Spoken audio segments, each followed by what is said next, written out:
Sorry about the delay, folks. We got a lot on the table this morning, including an ode by yours truly to Roger Craig, who finally gets his bronze bust in the Pro Football Hall of Fame. We'll talk SEC football and a whole lot more as I try not to fill up a notepad saying I will not cuss. Let's go. I can't do it. We'll do it live. Do it live! I'll write it and we'll do it live! Mister, will you please wake up, wake up, wake up, wake up,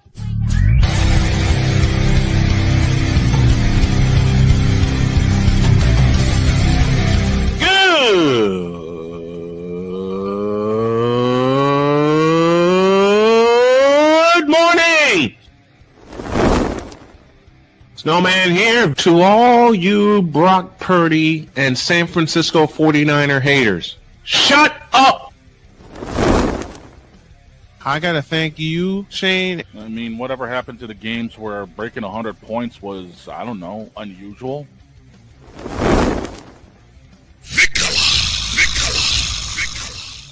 There was one word to sum up the All-Star weekend. Trays. Cause we take this job so serious. Splash Brothers, yes. Ray Allen, replace him with Steve Kerr. Reggie Miller, yeah.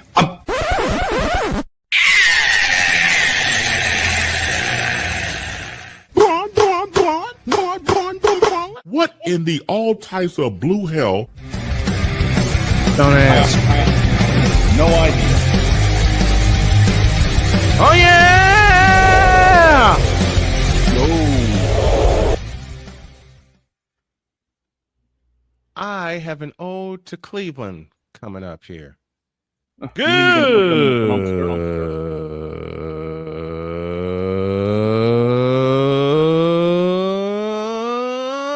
morning, and welcome to the Manic Monday edition of Snowman in the Morning. Glad to have y'all with us. This first hour, of course, is powered by Invader Coffee, fuel for the fearless. And also powered by your local Casey's. Looking for a snack while on the road? Looking for a drink to get back on the road with? Casey's is your one-stop shop for everything. Visit your local visit a Casey's near you, Casey's General Store near you. The dog is with us. And I know the dog is going to brag, but hey, listen. We'll start with some baseball just to piss people off, you know. The Red Sox have won 28 out of 31. Yes, we coming have. from nowhere to be in the talk of the wild cards. What? Somehow they got it right. Well, I mean, I'll tell you, we finally got it going. I'll tell you what, man, y'all are hot. As I told you, see you in Soxtober. I think the White Sox and the Red Sox are going to play a playoff series. I wouldn't be surprised. And I got another thought. Now, I'm thinking way ahead here, but wouldn't it be frightening to every network if the White Sox and Red Sox played for the pennant? I'd want that. I would want that. I would too. Can you imagine that? That would be scary. The White Sox and the Red Sox playing for the pennant. Yes, I said it. I'm putting it out there. That would everything the network would want because they want more markets to play. Right. 7 games of Sox. Doesn't matter who has the home field advantage. Doesn't matter what happened in the regular season. 7 games between the White Sox and the Red Sox for the pennant. You think we wouldn't love that? Mm-hmm. Come here. Let me try this again with the right button. You think we wouldn't love that? The Red Sox have proved they belong, winning 28 out of 31. The White Sox have proved they belong by leading the Central Division by 3.5 over Detroit and 4 over Cleveland. And we just got done kicking Cleveland in the ass. Yes, we did. That whole doggone thing's a dumpster fire. We just got give me this button. I know I usually say give me this camera, but give me this button. We just got done kicking Cleveland in the ass. So you, Cleveland. Now Boston has to go to the Sky Dome. We get a day off, and we see Cincinnati next. That should be at least 2 out of 3 there. Oh, so you get to beat up on the entire state of Ohio? Yep. So we're 3.5 in front of Detroit. Where the hell did they come from? 4 ahead of Minnesota and Cleveland, and then there's Kansas City. Who? You think Detroit would fall off after losing the Super Bowl, but they haven't.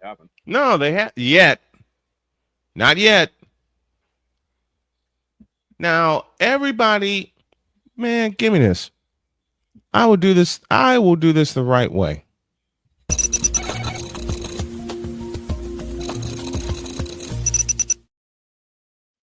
There are going to be a few of these today. Oh, yeah. Pay attention. The Chicago White Sox lead the American League Central Division. Let me say that again for those of you way in the back of old Jacobs Field. The Chicago White Sox lead the Central Division. Period. A team that for 3 consecutive years lost 100 games is in front of the Central Division. Even after we started the season losing 5 out of 6, the sweep against 102, yes. 3 consecutive seasons of 100 losses. I mean, hell, we were playing like the Cubs of old, okay? Let me just say that. Woof, woof. Now the right people are in place, including former player Chris Getz, our manager Will Venable, who is in contention for manager of the year. F what you heard. They're 5 games above 500. Their season high is 7 games above 500. You can say what you want about the American League Central Division. I've heard some people say the Comedy Central. Look, I get those opinions. I understand those opinions.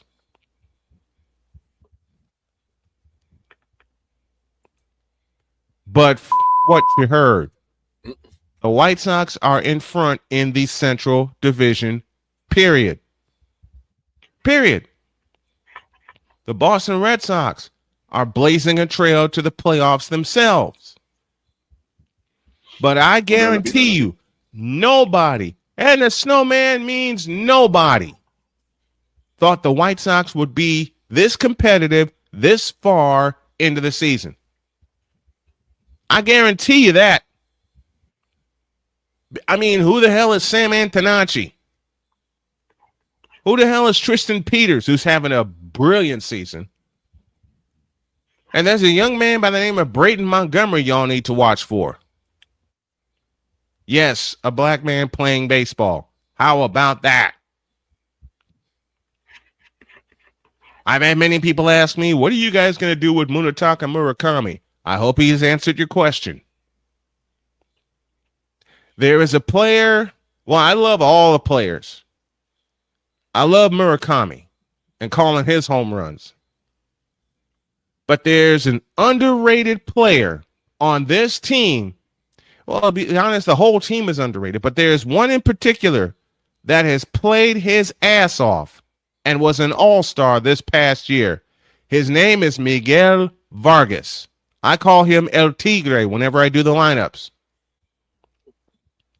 Miguel El Tigre Vargas. Watch this young man play. He can play anywhere and everywhere and has done so. Okay? Victor has hung out on games with me where he has made some spectacular plays he had no business making. You know who he He reminds me of two former White Sox third basemen that were not only all-stars but Gold Glove winners. One is Joe Crede, the other is Robin Ventura. That's right, I said it. Napoleon John and my White Sox go from worst to first. And this is 3 years worth.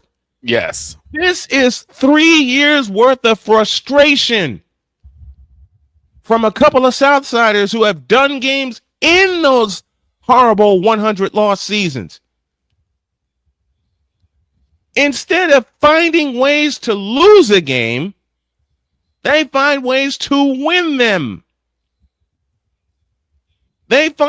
Look, we were trailing the Atlanta Braves 5-4 in the bottom of the 10th inning, and then a rookie named Braden Montgomery, who has since taken over in right field, blasted a 2-run home run with the venerable Bob Costas in the house when they went back to the 80s on the broadcast.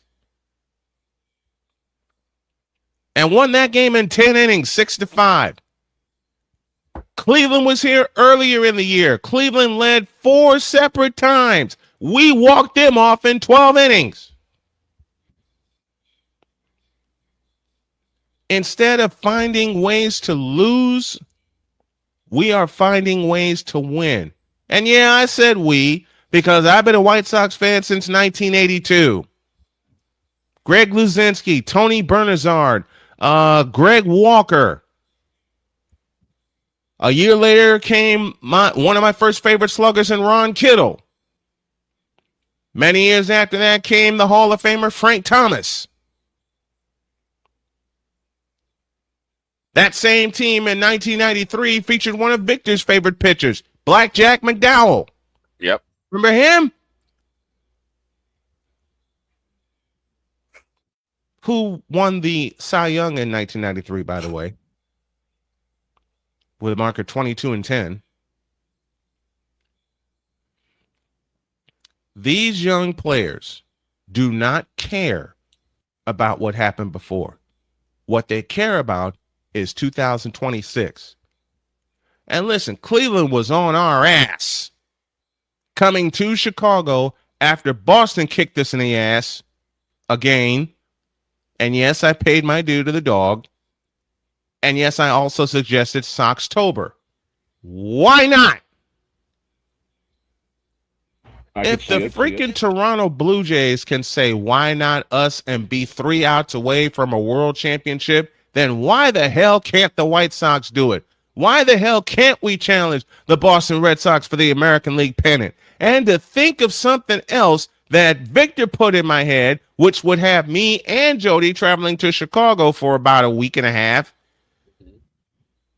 a Red Line World Series. Holy f***.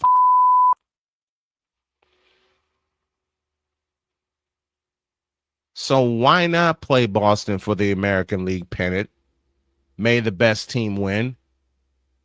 And why not the White Sox and Cubs get together for 7 games of hell?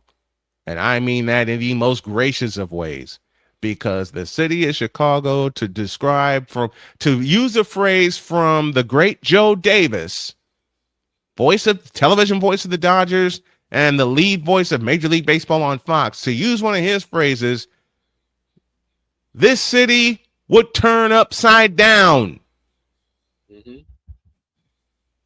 And if that were to happen, I know so many Cub fans, and they know I pick on their team. They also know that I am truthful with my assessments as well. Okay? Vic knows how I roll. Dog knows how I roll. I do give credit where credit is due, even with the Cubs, who are playing their ass off right now. Let's be real.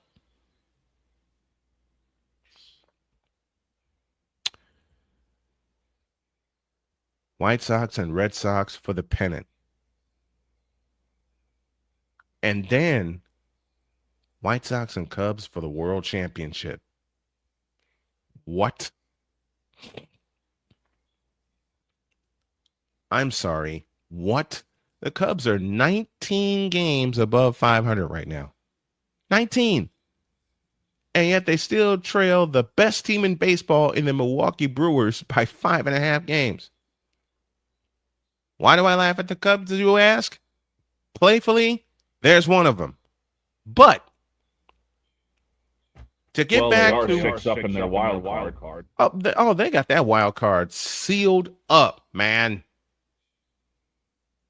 I mean, considering they're ahead of Arizona and Philadelphia, yeah. Forget it.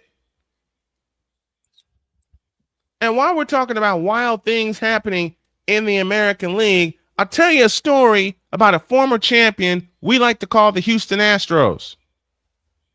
They were dead and buried in the American League West. Say what you want about the American League. Say that it's a clown show. Say that it's a crapshoot. Say that it's a dumpster fire. I'd rather be in the American League than in the South. But the Houston Astros are leading the American League West again out of nowhere. Right. And we all know the reason. His name is Yordan Alvarez. Yeah, you guys are one up in the win column over the Rangers. Yep. The only two teams 500 or better are at the top of the West. Meanwhile, the Athletics, as Napoleon said, meanwhile, the A's mediocre. The Oakland Athletics, once upon a time, led the West Division. Not anymore. They wildly coyote themselves. Mm-hmm. But this is all about the possibility of the White Sox and the Red Sox playing for the pennant in October. I give all kinds of credit to the Boston Red Sox and what they've done to get themselves back into competition. Good morning, Playmaker. With what they've done to get themselves back into competition. The Atlanta Braves, the East is theirs to lose. Milwaukee Brewers, the Central is theirs to lose. I'm not even going to talk about the National League West. But the White Sox have 61 wins. 61. In the 3 years they lost 100 games. You know the most games they won? 62. 3 100-loss seasons. And I said at the end of last season, I hope this 100-loss season pisses them off enough to be competitive. Well, they've done more than that. Boss? Yes, sir. Looking at the playoff picture, if it were to end now, Mm-hmm.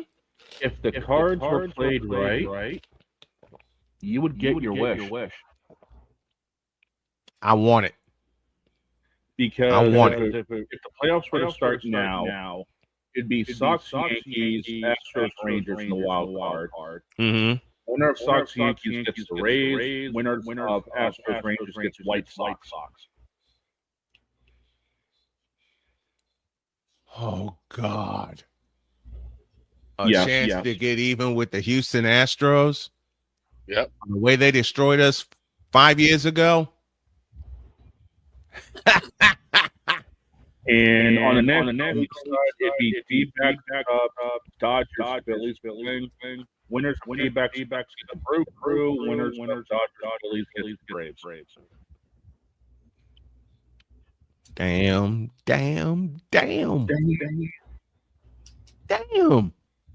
Yep. This is why I love baseball. And I'll say it again. Say what you want about the American League and how much of a dumpster fire it is. Thanks a lot, Cleveland. But thank you, Chicago White Sox, for giving us longtime Sox fans something to cheer for and something to root for. Something to believe in. Something to believe in. These young players are playing their ass off. Yes, they are. I mentioned a few of them. Sam Antonacci in left field, who is injured right now. Tristan Peters in center field. Braden Montgomery in right field. Third to first, Miguel Vargas, Luis Angel Acuna. Right? Yep. Chase Mydrop at second base. And the American League MVP, maybe, at first base, and Munetaka Murakami.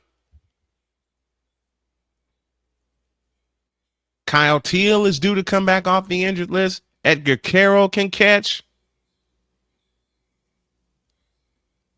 But, man, Yeah.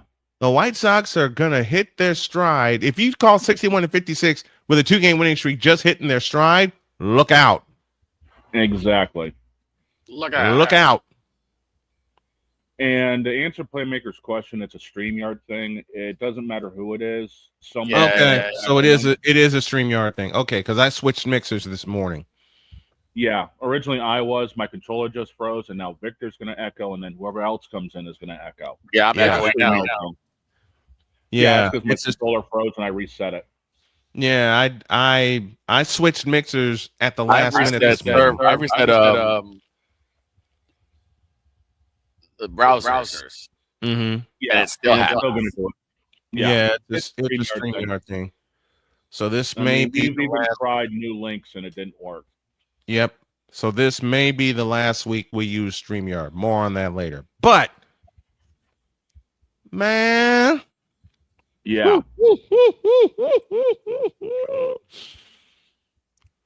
I'm telling you, it could happen. If the cards are played right, it could happen. And Mhm. remember, Detroit is only a game back in the wild card. Twins and Guardians are both a game and a half back in the wild card. Whoops. There is still a lot to play for in the run to October. There sure is. There sure is. I mean, we'd have to go through the Rays and then the Astros, who have both given us hell this year. But screw it. It's October. It'll be October. And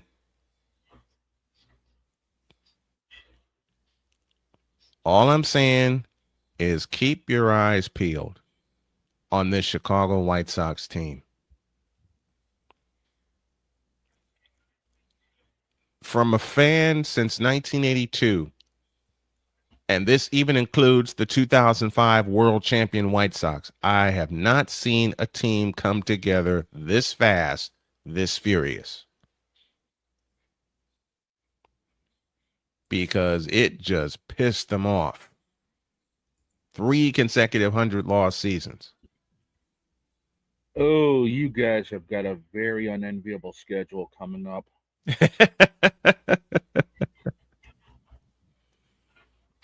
I'm looking at it right now. Okay. I know we got 3 with Cincinnati. You got 3 on the road with Detroit. Mhm. Then you go to the South Side for 3. You got the makeup game at home against Atlanta. Oh, boy. Not worried about the Mets. No. After that, you've got 3 with the Rangers. Then Mhm. you're on the road for 3 with Minnesota. You end the month and start September with 4 against Houston. And that's in Texas, I believe. Yes, it is. It is in And Texas. then you've got a homestand, 3 against the Twins, 3 against the Pirates. Then you're on the road to St. Louis, on the road to Cleveland. Oh, so we at do have one home more for- series with that. Okay. Yes, you do. Then you're at home for 4 against Detroit. Then you're on the road against Kansas City, and you wrap up the season with 3 against Colorado. Oh, boy. When it comes to that division, I do not envy you guys right now. Well, we got 3.5 on the Tigers, 4 on the Twins and the Indians. And yes, I said it right. Cleveland Indians. Playmaker says, I have a question for Snowman. Fire away. What's your question? And we're due for a break because Jay Spivey's on the way in.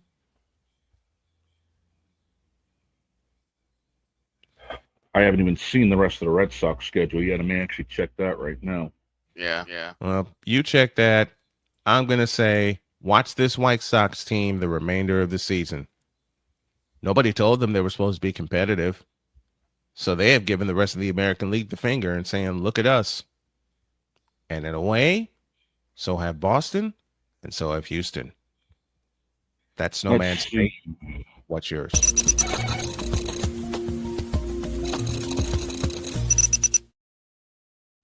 While Shane checks the schedule, we're due for a break. Jay Spivey at the bottom of the hour, which we're at right now. So we'll take a break and we'll come back with Jay Spivey, and we're going to talk a little WNBA.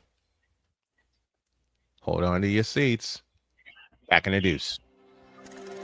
This is Snowman in the Morning. The original Think Drink is back. Level up with proven ingredients formulated to crush your competition. No gimmicks, no jitters, no messing around. Just high potency results that keep you moving day or night. There's a new nerd in town, and we came to play. Nerd Focus. Smarter than energy. Here's an important message from the Diabetes Solution Center. Do you like pricking your fingers to test your blood sugar levels? No one does, but it's important to maintain your health. And now, by wearing a small remote device called a continuous glucose monitor, or CGM, you don't need to prick your fingers anymore. It's easy to use and helps you make more accurate diabetes treatment decisions. If you are testing your blood sugar 3 or more times daily, injecting insulin, or using an insulin pump, call the Diabetes Solution Center right now. And if you have Medicare or most major insurance coverage, you may be able to get a new CGM at little to no out-of-pocket cost. Shipping is free, and we'll even bill your insurance company for you. If you are testing your blood sugar 3 or more times daily, injecting insulin, or using an insulin pump, call the Diabetes Solution Center right now to learn how to end the painful finger sticks and get your own continuous glucose monitor, or CGM, at little to no out-of-pocket cost.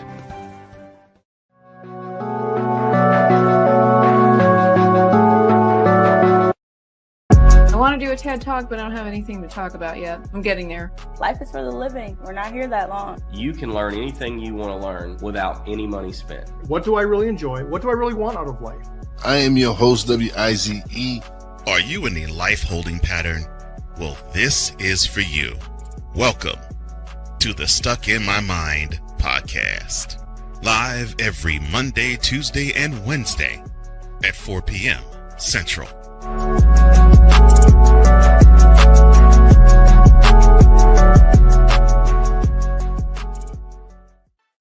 Drew Willingham. In this case, yeah, you put the blame on Kyle Shanahan for apparently not preparing the team enough for the overtime rules, supposedly. Cole Johnson. Peyton was considered the winner, and he was the darling of all darlings for Gerald. With a special appearance by Tyrone Alizé McDummy. Ain't nobody calling me. Text delete, delete, delete, delete, delete, delete. Join these two football enthusiasts as they give you total football talk. Live every Monday at 4 p.m. Eastern, 3 p.m. Central on the Sertoba Media and the Comey Media YouTube channels.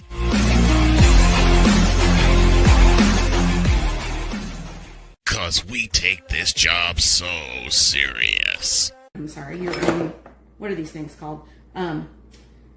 Spices? Spices, thank you. My brain went bleh. What in the all types of blue hell? This is Snowman in the Morning. Philadelphia's brain did the same thing when they tried to look on.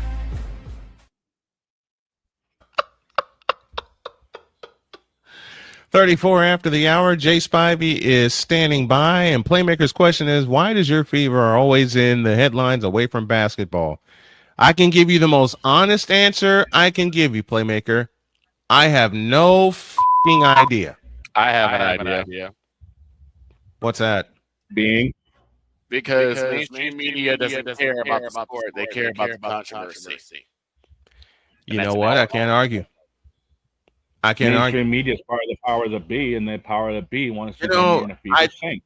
Exactly. Let's bring Jay in and get him in this conversation, because I have stepped away from calling WNBA games. You guys know why. Here's Jay.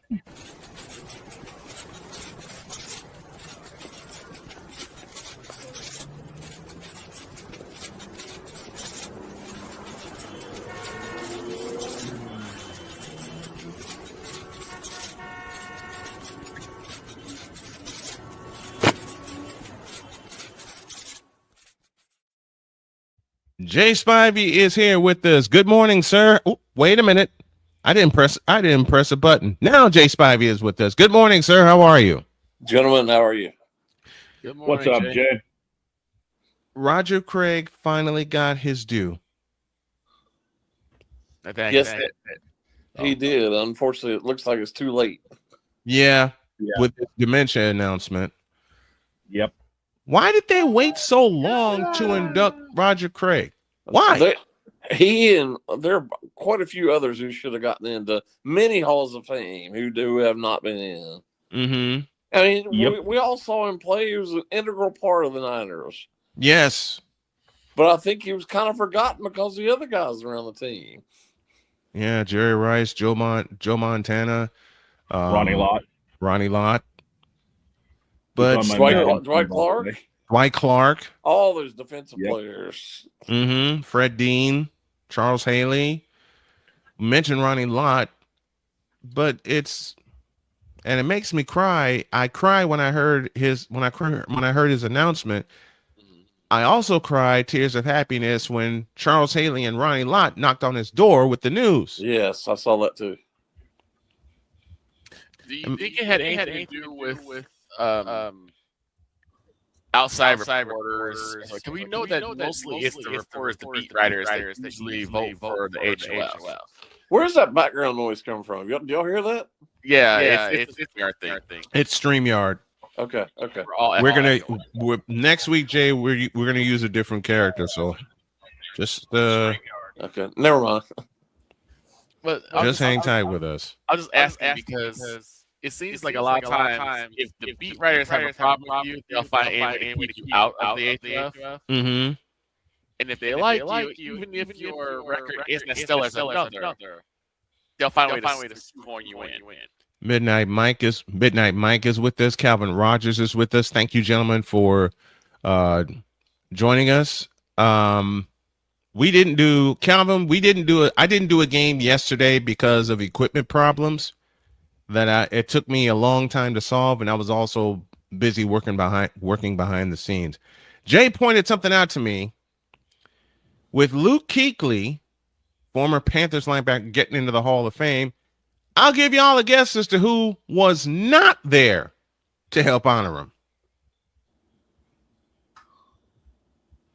The elite quarterback? That would be him. Now, listen, Kuechly can invite whomever he wants, so that might have been the issue. I understand that. It could be. Mm-hmm. But how does the quote-unquote face of the franchise all those years not show up for your own teammates' Hall of Fame induction? Jay, you're talking about the same guy who really walked off during his interview during the Super Bowl. And nobody said a word. Nobody said a doggone thing. And Kuechly had quite a few former teammates that were there Saturday. Mm-hmm. He did. It kind of reminds me because I remember seeing that when he had to answer questions. And look, here's my thing. When you go out there and you show that you got that braggadocious attitude, if you lose, you have to expect it to come back at you. Mm-hmm. So you have to expect for people who did not like the fact that you were doing a dab and all the dancing during your season. You have to expect they're going to come back at you and say, "Well, what happened to all the dancing, all the dabbing?" You and know, then you have to walk away. No, man, you heard me say this many times before. I've said this to a lot of people, and they think I'm a fool for saying this. Mm-hmm. I went to not too many, but a handful of games to see them in person. Yeah, when both of them played. Mm-hmm. I saw them a number of times on TV, witnessed them, paid attention to them. Mm-hmm.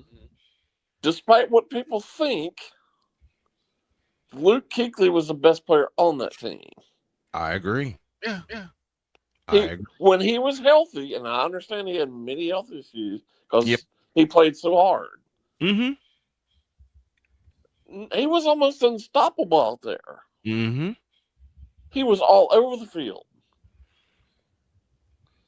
But he will never get the recognition that one Cameron Scam Newton did. And you're right to call him Scam Newton. He was, as far as I'm concerned, Luke Kuechly was the face of that franchise, but he'll never get the credit for it. he played the hardest on those Carolina teams. Well, you could argue if it wasn't kickers, probably Thomas Davis was the face of the team. Cam, like you mentioned a minute ago, or you guys mentioned, Cam showed his true colors during the Super Bowl after acting like a child. Yep. After it was over. Yep. That's his true colors. There's a lot of fake to him that people never saw around here. Well, it's a matter of just taking that accountability. No one's You'll saying never that do you that. can't. You'll never do that. No one's saying that you can't celebrate. Because, I mean, the Icky Shuffle, the Dirty Bird, we've seen them before. Oh, yeah. So it's not a matter of him celebrating. Mm-hmm. And it's not a matter of celebrating his team, but you could tell there was a certain bit of arrogance with him on that magical run. Yeah. Yeah.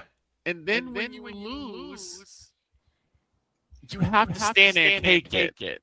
Yes, you do. I didn't understand it when I was younger. So I didn't see a problem with it up until I had to look at it again and say, you know what? You did kind of bring this on yourself. Mm-hmm. Mm-hmm. You have to now stand in that. Yeah. He'll blame it on other people. He'll never take accountability for what he did. He will never take accountability. He never has, and he never will. But the excuse was worse. The fact that Von Miller was behind him and was also talking trash, and that's why he left. It's like that's not the point. Like he's not talking to Von Miller, talking to you. Mm-hmm. Unfortunately, of course, the world we live in, my stance on him over the years, especially when he played for the Panthers, and I was very critical of him, is that I was racist because of what I said. It had nothing to do with that. If you think I'm racist, you're crazy. Everyone goes for that. When they That's can't the go lowest. viable. Listen, that's the lowest hanging fruit on the pole. When they can't go for a viable, to me, that's ridiculous. It Don't is call ridiculous. me racist. I'm not racist. It is ridiculous. Just the look. I'm not racist. I hate all morons equally. There you go. But I would say when you I gotta can't use find that. a viable reason, you go for the low-hanging fruit. Yeah, WNBA anybody? Oh gosh. WNBA anybody? What a joke. How many times in the last 3 seasons has the word racist been thrown around the Indiana Fever? All you gotta with that high? All you have to see is just this past Saturday. Yes. See what a joke it is. I mean, you have how could you not look at that and think she nearly took her head off intentionally? And then you get ejected, go straight to the locker room and tweet white privilege. Yes. And has DJ Carrington has zero punishment for it. None. But yet the opposing coach, whose player got her hand nearly taken off, said she could see why DJ Carrington did it. What is Stephanie White talking about? Where is Kathy Engelbert? Non-existent as always. She's still trying to dig her ball out of the bunker. Why is she still employed? She is far and away the worst commissioner in pro sports in North America. And this is why if I had any evidence as to why I stepped away from covering the W and calling their games, you saw it all in one play on Saturday. You saw it all on Saturday at the United Center. It goes back to what we argued about last week. When a certain someone was talking about, well, how come everyone's all trying to coddle Caitlin Clark, but when something happens, no one says a word. I'm glad you brought that up. Do you think that game would have been held at the United Center without one Miss Caitlin Clark? No. Do you think teams move their games from small arenas to NBA arenas? Well, the Sky don't normally play their home games there. They don't play their home games there. No. They But play that at place was this jam-packed Saturday. They play at Wintrust Arena, this 9,000 seat downtown Chicago arena. Were it not for Caitlin Clark, you would not have had games in the United Center. 2 of them last year, which averaged 19,000. The announced attendance, and I'm gonna really highlight this. The announced attendance at the 2 games at the UC last year, where Caitlin Clark did not play, by the way, was 19,911. Saturday's game, 16,053.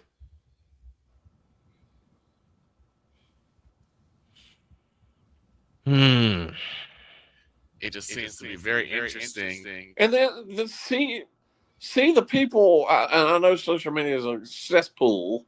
Yes, but it to is. See, and then not only that, to see the people defending character, and the even people on ESPN were defending it. I said it was a basketball play. And How what the play hell was that a was basketball That play? was not a basketball play. How the hell was that How the hell was not a basketball? Was that a basketball play when DJ Carrington went up and took Sophie Cunningham's head off? That is not a basketball play. Boss, I'll answer that for you. Look at the jersey that Sophie's wearing. How in the world?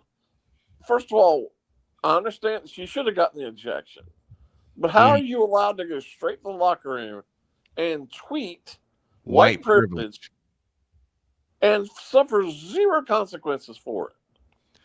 We're nearly 48 hours out from that game, and not a word's been said about it. Not a word will be said. No. Now, I have my issues with Adam Silver. Oh yeah. But I gotta believe he would have been. She would have been suspended at least a game by him. There would have been at least a fine. At least a fine. There'd have been a fine. Had it Even been Goodell, I have issues with Roger Goodell. but he'd have taken care of that. He would have certainly suspended her at least a game. Everyone knows my least favorite commissioner is Roger Goodell. Roger Goodell. But he handles things very quickly. Yeah, he does. Even Gary Bettman would have suspended her for at least a game. Yeah, the lowest of the low. Even Gary Bettman would have seen to that in a hurry. How are you allowed to go right to the locker room after you've been ejected and do that? And tweet white privilege with a picture of you that's not making that play, if you want to call it a play. And then the opposing coach and many other people on TV say that was a basketball play and that's the way she plays. So it's condoned. I am speculating. I'm done. By DJ because of the fact that it is Sophie Cunningham, and Sophie has controversy on her right now. I think that is certainly a big part of it. But when you have I know Kelsey Mitchell and they have some really good players on that team. I'll give you that. But I was two of the better players in the league are white, and they don't like that. They don't. And they're both like I hate to bring this into it too, but man. The fact they're both straight and they're both white are big issues in the WNBA. And now Caitlin's going to have a bigger target on her back, being on one of the covers of 2K27. But wasn't not only that, being the captain of a team that's in the 4th spot in the W right now. And there was even controversy last week. Yeah. She was named to the FIBA World Championship team. So Angel, why was on the Angel cover last year, right? Why was Angel Reese on it? Okay. Angel Reese was on the cover of last year's game, yes. And there was no controversy there. I got more on that. After the hour. Because Caitlin's the one completely blowing everything up in the W, and they don't like it. Again, They don't like the fact, and Playmaker and I have talked about this. When Sophie Cunningham was traded to the Indiana Fever, Playmaker, and I mean this playfully, brother, Playmaker went off. Yeah. Because of her skill set. Because of her shooting. I have carried this lesson from the great John Kalidas, my mentor, Bill Baker, and everyone else that I have talked to over the course of almost 31 years. When you're in sports talk, you judge people by what they do in their chosen field, period. That's what we do. Social media, as Jay said a moment ago, is a doggone cesspool and has taken it everywhere else but where it belongs. On the court. And the fact that Caitlin Clark and Sophie Cunningham are white and straight puts the biggest bullseye on their back. And I bleeping hate it. Let me ask you something, boss. We all know this. Kayla McBride hit the record threes in a game in Minnesota's win over Dallas. Mm-hmm. She's being celebrated right now. Mm-hmm. You think the same could be said if it was Caitlin or Sophie? No. It will certainly be. Do you think they are celebrating the fact that Caitlin Clark is the first player in WNBA history with 45 points and 10 plus assists in a game? No. And because the response is, and Jay, I want your thoughts on this. Oh, it was just against Seattle. Who cares who it's against? They're in the league, aren't they? 45 in the points. league, however many teams they got now, they're in the league. 45 points is 45 points. Period. They keep expanding the league, so what difference does it make? Right. And what I don't get is that nothing against her play. She's a great player, but Paige Beckers doesn't get this criticism because she's gay. Mm-hmm.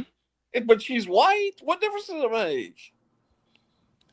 When Paige Beckers doesn't get nearly this amount of criticism. Mm-mm. She's not nearly the lightning rod that Caitlin Clark is. When I said sometime back, and I'm trying to remember when I said it, when I said sometime back that Caitlin Clark was being blackballed from the W, and now Sophie Cunningham's in that too. About a month and a half ago, boss. People came after me with reckless abandon saying, how can you say that Caitlin Clark and Sophie Cunningham are being blackballed from the league? It happened Look last at the Friday. I have one sentence. Look at the play on the court. It happened last Friday. It sure did. She gets no support from a commissioner. Her None. own coach can't even support them or her. Never. Ever. Now, listen, we're going to come to the point here.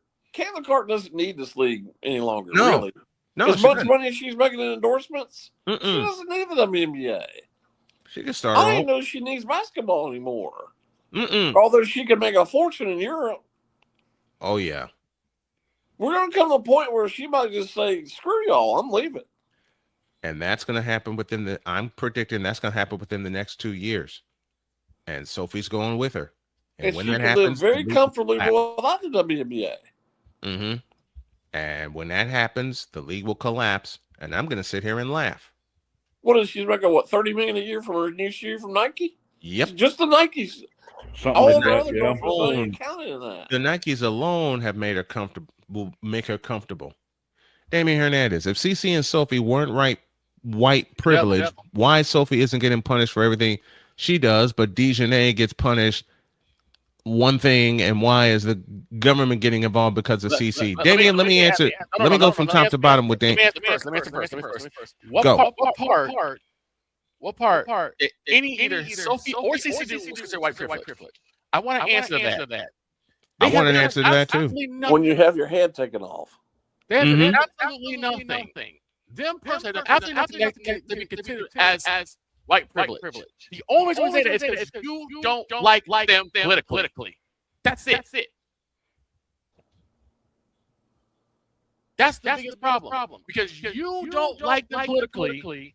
You want to say that they're benefiting from white privilege. This is the same commenter. It's ridiculous. This is the same commenter that voted, and he said it several times, and you all will agree with me. He said Angel Reese is better than Caitlin Clark, which is a lie.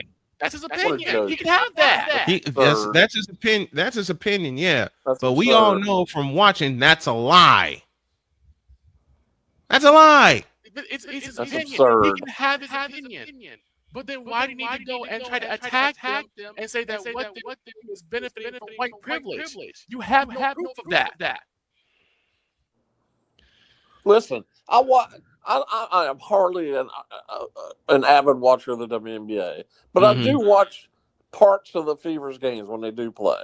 Yes. But I did miss the game Friday night. But listen, I love watching Caitlin Clark play. But Friday night, she choked. All she had to do was make one free throw. One free throw. And just she missed one. She choked. And she missed. Matter of fact, down the stretch, she missed 4 out of 6, including the 2 that would have put the game away. And she had a big turnover too that cost them the game. By the way, I do have Caitlin's deals brought up. Her Nike deal is an 8-year, $28 million contract, averaging $3.5 million annually. She has a deal with Wilson, being the first one since, here's a name, Michael Jordan. Yeah. They have a deal with Wilson. She has deals with Gatorade and State Farm. Other key partners she pulls in through Panini America, which is a card company. She got most of this. Save the Nike deal. I believe she got most of this during her senior year in Iowa. And don't forget, guys, they would not have private. charter jets. Yes, charter jets. They would not have their own hotel rooms. They wouldn't have nearly the money they've gotten. They wouldn't have the TV deal they've gotten. None of this would have happened without her. Yep, she's also got the deals with Gatorade and State Farm. She's also got, like I said, Panini America, Gamebridge, Hy-Vee, Xfinity, Stanley, and Ascension St. Vincent, which makes up, get this, 99.3% of her income. She doesn't need the WNBA. She doesn't need the W. Damien, CC got teed, but then it got rescinded. She got pushed into the ref by Natasha Cloud. Matter of fact, I'm glad you brought that up. She got fouled twice. She did that intentionally. She got bumped twice by Natasha Cloud. Jay, repeat your comment. Didn't hear it. If you actually believe she pushed that ref intentionally, you're a fool. But that ref clearly had an agenda. Yes. And she waited a good 3 or 4 seconds after the play happened to call a tee. She looked at her kind of quizzically and then gave her a tee and what? Kayla's like, what are you talking about? I didn't push you intensely. Right. She just brushed up against her because she was out of control. She lost her balance because she got bumped twice. She actually tried to brace herself on the woman. Yeah. As any of us would have done. Yeah, exactly. If you're about to fall, you brace yourself on something or someone. Okay? Especially in a basketball game. I still can't watch. No leadership in this league. Right. One of my best friends, Midnight Mike, I still can't watch the WNBA. What is happening to Clark and Cunningham solidify why I wouldn't watch it. Why sabotage your best players who are bringing in new eyes? Correct, Mike. Exactly. And you know something, Mike? I think I told you this on your show. If not, I'll say it here. After all that I've seen in 2.5 years of what's happening to Caitlin Clark and now Sophie Cunningham, I quit. You know why? I quit calling their games. Don't fit the agenda. That's why. They don't fit they don't. How did you put it, Victor? They don't check a box. They don't check a box. They don't fit an agenda. Right. And that's what the WNBA unfortunately runs on is agenda. Pluralize that word. Agendas. We gotta go to a break. Jay Spivey is here with us. Jay, thank you very much. Love having you on Mondays. Can't wait to see you next week. All right, guys.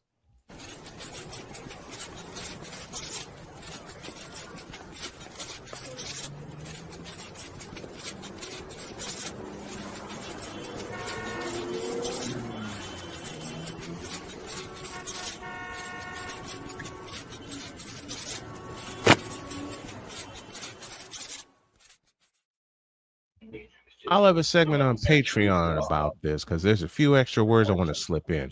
We take a break. KZR will join us, and then we'll talk football, SEC football, that is. And at the bottom of hour 2, my ode to Roger Craig. Snowman in the Morning, hour 2, after this. This is Snowman in the Morning.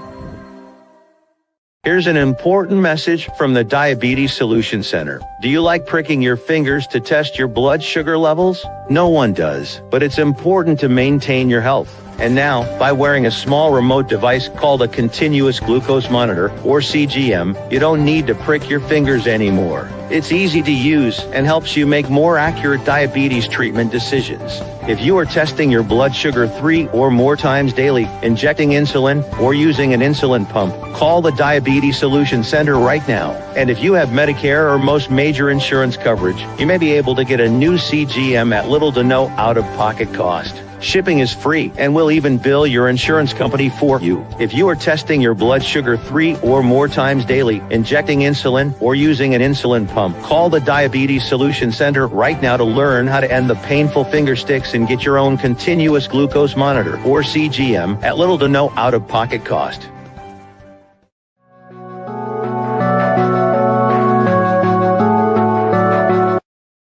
I want to do a TED Talk, but I don't have anything to talk about yet. I'm getting there. Life is for the living. We're not here that long. You can learn anything you want to learn without any money spent. What do I really enjoy? What do I really want out of life?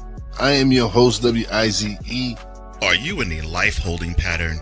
Well, this is for you. Welcome to the Stuck in My Mind podcast. Live every Monday, Tuesday, and Wednesday at 4 p.m. Central.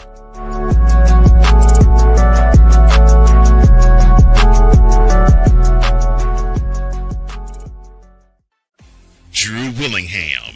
In this case, yeah, you put the blame on Kyle Shanahan for apparently not preparing the team enough for the overtime rules, supposedly. Cole Johnson. Peyton was considered the winner, and he was the darling of all darlings for Gerald. With a special appearance by Tyrone Alizé McDummy. Ain't nobody calling me. Text delete, delete, delete, delete, delete, delete. Join these two football enthusiasts as they give you total football talk. Live every Monday at 4 p.m. Eastern, 3 p.m. Central on the Sertoba Media and the Comey Media YouTube channels.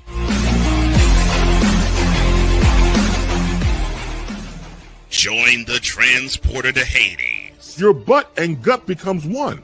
Join the reformer of hooker whores. This is my daughter, Placenta Booty Johnson. Join the bronze car. Whenever you are in distress, take off your baseball cap and throw it in the air. Join your very own superhero of broadcasting, Chris Bass. So whatever color crayon they get, they palm it and do 2 circles, and that translates to, I can be the black people. As she takes you through the week's paces in Baseline. Live every Saturday at 8 a.m. Eastern, 7 a.m. Central, Pacific Time Zone people, just stay asleep when this is on live and just catch the recording. Oh, I'm sorry. Exclusively on the Chris Bass YouTube channel.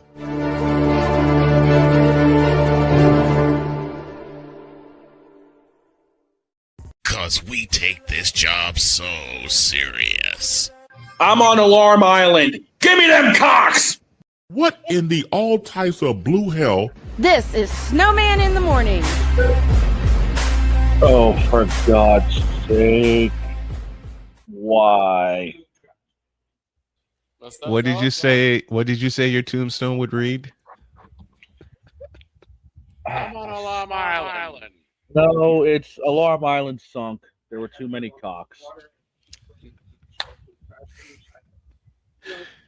My daughter heard that and walked off, laughing. My wife heard that. What's up, Crasher? My wife heard that, and she walked off laughing. 11:05, and we owe you an ID. This is Snowman in the Morning. You're listening to WQVZ, 1700 AM Mission Radio. Broadcasting live in your region, across our nation, and around the world, this is Snowman Multimedia. To all you Brock Purdy and San Francisco 49er haters. Well, that game sucked. I am cute. the is that? You tripping. Who told this lie? Shut up! Terrell Jones has no brains. His football acumen is the same capacity as Gun Run's moral capacity. I totally forgot about that one. Terrell Jones has no brains. I totally forgot about that one. Oh boy. I was on a kick of producing those, and then I hear that. That's the first time I've heard that in a long time. I totally forgot about that one. 11:06. Hour number 2 is here, and it is going to begin. Where is it? With an ode to Roger Craig.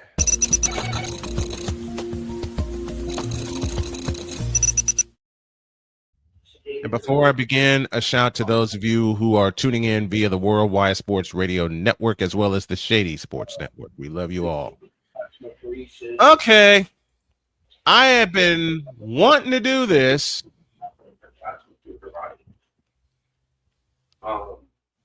for almost 30 years. It's about time that Roger Craig, who will always be one of my favorite running backs of all time, got his due in the Hall of Fame. There were a couple of others that I loved, Barry Sanders being one, that got his due before Roger Craig did. I have always said, if you can honor Christian McCaffrey, who had 1,000 season and nearly repeated the feat. What in the world? What is it? Quit that ish. My mixer.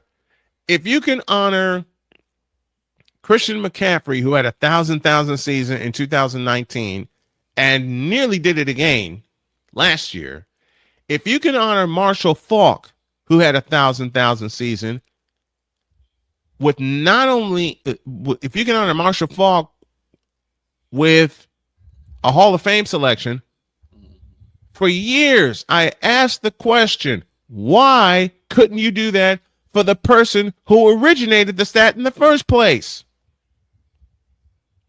Do y'all know how integral Roger Craig was to that 49er offense, but forgotten by the masses because of everyone else around him? When they selected Roger Craig in the second round out of Nebraska in 1983, not only did they find a gem, they found something they hadn't had not even in their 1981 championship year, a running back, a durable running back who can catch the ball out of the backfield. 2 years later in 1985, he accomplished the feat against, of all teams, the Dallas Cowboys. Oh, by the way, he also led the league in receptions in 1985. He had 92 of them for 1,015 yards. He had over 1,100 yards rushing in 1985. He originated the doggone stat of 1,000 season. He was the epitome and the blueprint of a dual threat. Not just running the ball, but catching the ball out of the backfield. When he was drafted by Bill Walsh and Company in 1983, Bill Walsh got a shiny new toy and knew how to use him. And remember, when Roger Craig was drafted out of Nebraska, he was a fullback. Wendell Tyler was the running back. But then Wendell Tyler left, and they had to get somebody else to put in front of Roger Craig. And that person turned out to be Tom Rathman. Someone else who should be in the Hall of Fame, doggone it. Along with one of Victor's favorites, the Moose, Darryl Johnston.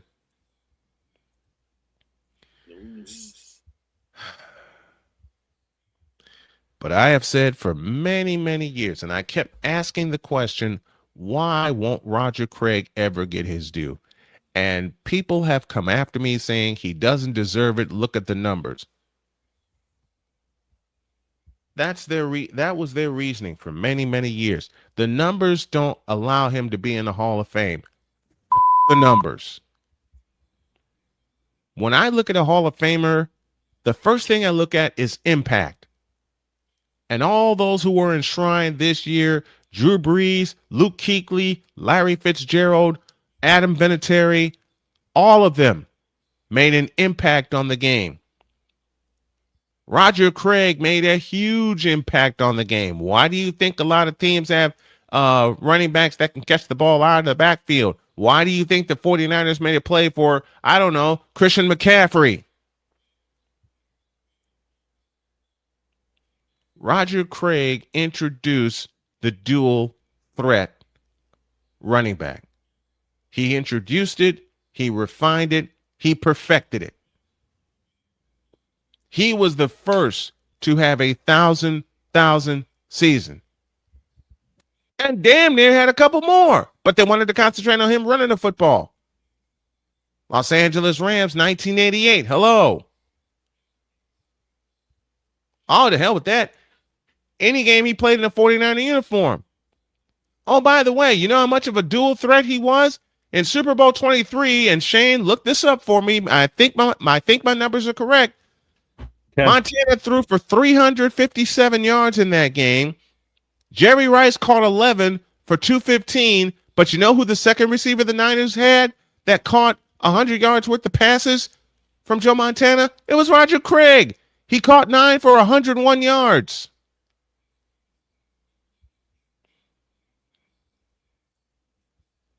And then the last Super Bowl he won, he ran for a touchdown in the Superdome against Denver.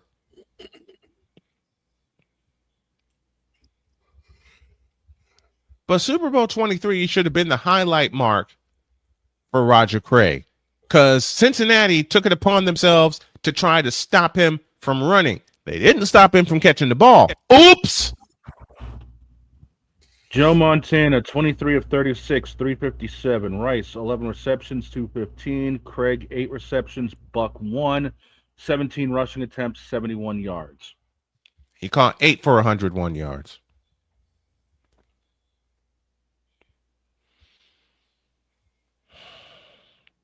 I gave up hope for Roger Craig to get in the Hall of Fame. I thought I would never see it. And then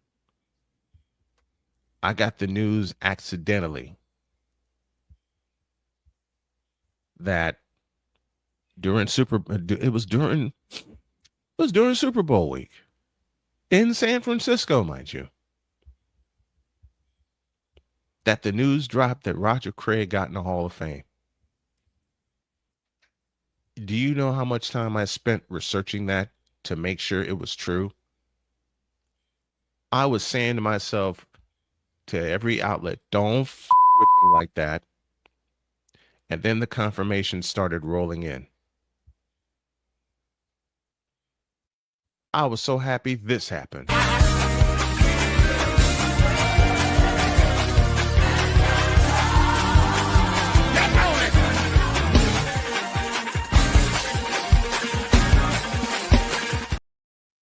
That's how much I loved Roger Craig and his play. That's how much. Huh?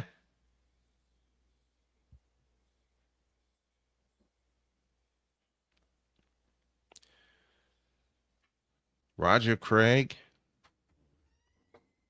I've loved you as a running back since your days at Nebraska. And on top of that, your days with the 49ers. He got left in the dust as far as Hall of Fame elections go because of everyone around him. And I can understand that. But at the same time,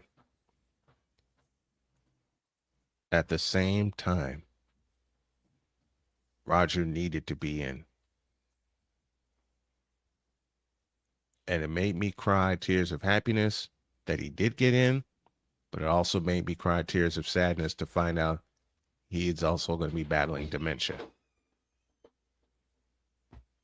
And that's why it was probably just a little too late for this, unfortunately. The knock on the door had me had me being a blubbering idiot because I was crying so hard and so happy that he got the votes needed to be in the Hall of Fame. Yes, Sick Diggy, he's finally in. And as Jay pointed out, you mind if I answer a question quick? Go for it. Damon asked a question. Someone explain how Big Ben, AP, and Bell are in the HOF, but Bill couldn't be because he cheated. Honestly, we don't know either. Honestly, we don't care. This is all about Roger. Well, yeah, I do too, but I get this about Roger Craig. We have Damien. In all seriousness, we don't have an answer for that. Hold up. We talking about the fact that Belichick got snubbed? Yes. Yep. It's easy, media bias. I mean, they're never going to forgive Belichick for doing what he did, and also there's the fact that maybe it's still the fact he's coaching in, well, if we want to call it coaching in North Carolina, but primarily it's media bias because look at the fact of how he is during interviews. He's not, media friendly. He's not and they're going to hold it against him. And I've said someone told me that was one of the reasons they held Roger Craig out. I did. I said it's a possibility. Yeah, you did.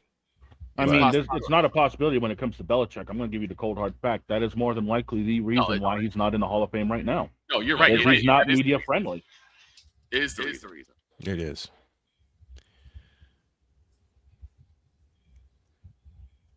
I don't know if I'll be able to find it, but there's a certain run that Roger Craig did in 1988 against the Rams. Roger Craig. That's what I remember. Because you used it for that 49ers show. Mm-hmm. And I mean, he ran over and through and around everybody on that Rams defense. That, if you want a signature moment of Roger Craig, that's it right there.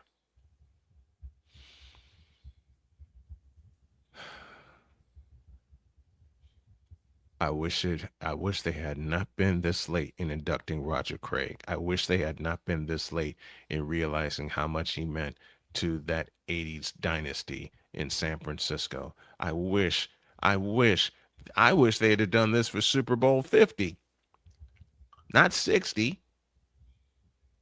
The first time they had it in Santa Clara. I wish they'd have done it then. Now he's battling dementia. So he probably won't be able to really take it in.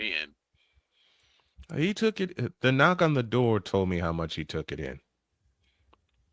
He was crying. Ronnie Lott was crying. Charles Haley was crying. And so was I.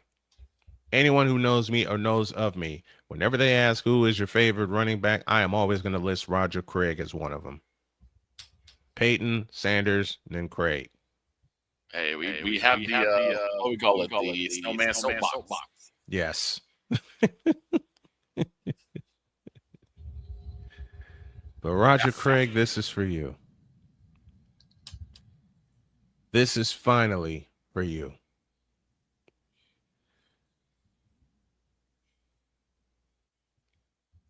It's long since been time for you, Mr. Craig, to have your spot in Canton, Ohio. It has long been time for you to have your spot amongst the greats, because you were one of the greats on the field.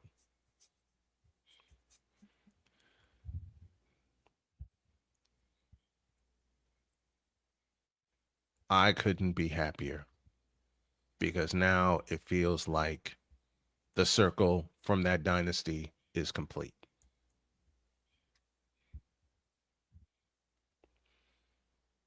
Roger Craig, thanks for being a fun running back to watch, a skilled running back to play. You finally got your spot where you belong. And this 49er fan, since 1981, couldn't be happier. Salute to you, Roger Craig. That's Snowman's take. What's yours?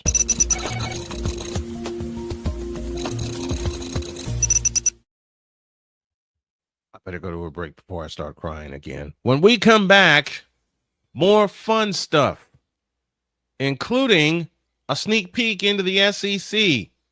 Oh dear Shane, you God. better get the SEC schedule up. I'm working on it. Back in the deuce. This is Snowman in the Morning. SeatGeek is the ticketing app for fans like Boomstick Lady. No free throw is safe from the roar of her sticks. SeatGeek helps her find a seat in the direct eye line of the shooter so she can sit where her boomsticks make the biggest boom.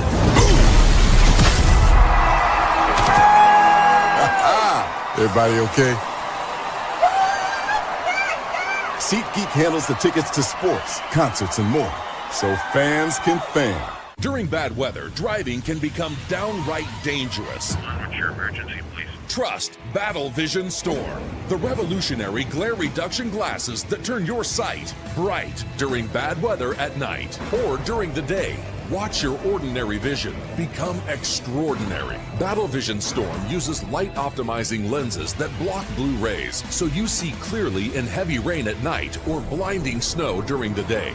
Heavy rain, snow, sleet, or fog can make it impossible to drive. Not with Battle Vision Storm. Get your Battle Vision Storm for only $19.99. But wait, due to rising costs and supply chain shortages, this may be your last chance to get your very own at this low price. There is a strict limit of 4 Battle Vision Storm per order while supplies last. Don't wait, order now. Call 1-800-483-6319 or visit battlevisionstorm.com. So call 1-800-483-6319 now. Whether it's news, the largest egg producer finds bird flu in chickens at a Texas plant, weather, devastating tornadoes rip through the heart of the United States, inspiration, a breast cancer survivor completed the journey of chemotherapy and now begins a future one of matrimony or sports. Michael Jordan is shown on a photo with Diddy. LeBron James has a video extolling the virtues of a Diddy party. This has been yet another beating a dead horse presentation. We got you covered. BS3 Network, in association with Comey Media Incorporated, proudly present The Morning Shift with Cole Johnson. Live every weekday at 8 a.m. Eastern, 7 a.m. Central.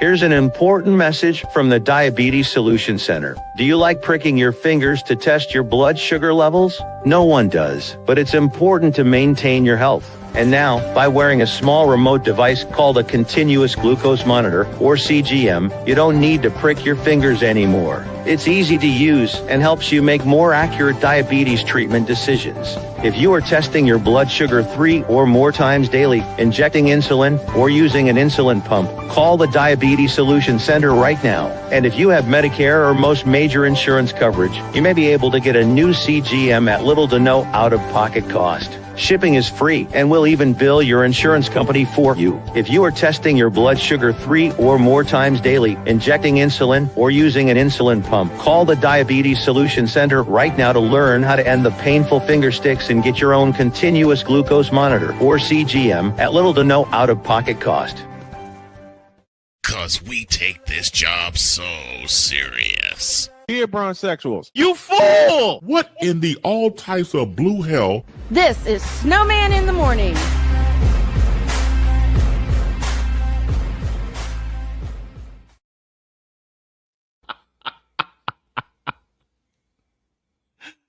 Oh, gracious me. 25 after the hour. Third hour, I'm going to light up the WNBA and explain why I stepped away from calling their games. But before we do that, I'm going to be very rude. Oh, no. Playmaker says we cannot talk about the SEC without him. But can we talk about Houston? Welcome back to Snowman in the Morning. We don't throw shoes. We throw bombs. I'm gonna get hit. Yes, you are. Yes, you are. I'm gonna tune in later on today. Y'all better tune in. So am I. So am I. Okay. Oh, goodness gracious. We don't throw So shoes. how do we want to do this SEC dive? We want to do it by week or we want to do it by team? I think we're going to. I waited for you to come in at the top of the hour, Playmaker.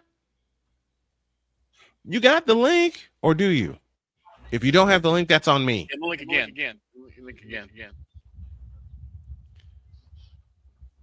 Hold on, Playmaker. We can get the Playmaker to talk SEC with us, all the better. Please. Oh, dear God. Stand by, Playmaker. Stand by. Meanwhile. Oh, hell yeah, we're bringing him in. If we're not allowed to talk SEC without him, then screw it. This moment of SEC stupidity is brought to you by the Tycoon Couch Company. Under Duck! management. Duck! All right, this one's on. I messed up. Playmaker, you should have it now. Playmaker, if one person can't get you the link, message me, will ya? Yeah, because Dog's the producer. I'm the EP. God dang it. I think we should put him in the Snow Crew chat. You should. Yes. Yeah, we're gonna fix that post show. We're gonna add. Yeah, we'll add Playmaker to the Snow Crew link post show. Yep. Okay. Game. Come here. You got the SEC. You got the SEC schedule up, sir? By week, yes. Okay. All right. I'm gonna pull up an email that Playmaker sent me. Okay. About which SEC games should I cover. And oh, by the way, I'll begin our college football discussion with this schedule. With this question. Try again. This schedule. Jeez. Take two. Can Indiana do it again? Well, that's what I want. Can Indiana do it? Since we can't talk SEC yet, can Indiana do it again? Can Indiana? That's a tall order. Can Indiana run the table and do it again? That's a tall order, Phil. It is, because they lost a lot of players to the draft. Yes. They lost a lot. They lost a lot of players to the draft. Honestly, I'm looking at the Indiana schedule. Mm-hmm. You guys have a tough 3-week stretch. I know we got Michigan, then we got Ohio State at Memorial Stadium. Is that the stretch you're looking at? October 10th on the road, Nebraska. October 17th at home, Ohio. October 24th on the road, Michigan.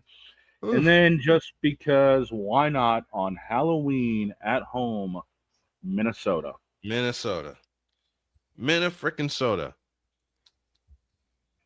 The school of Brock Lesnar. I can't stand Minnesota for the life of me. I mean, you guys are opening up the season. Okay, listen to this. You guys are opening up the season against North Texas, Howard, and WKU. Western Kentucky, yeah. That's cupcake. Okay, does Northwestern come to us or do we go to them? They come to you September 25th. And that's an 8 o'clock game. That's an 8 o'clock game. Of course it is. Which means that's a Friday night game. Oh, Lord. Which means my wife is going to be awake. Yep. Any and everything Indiana, my wife is awake for. We got somebody waiting for us.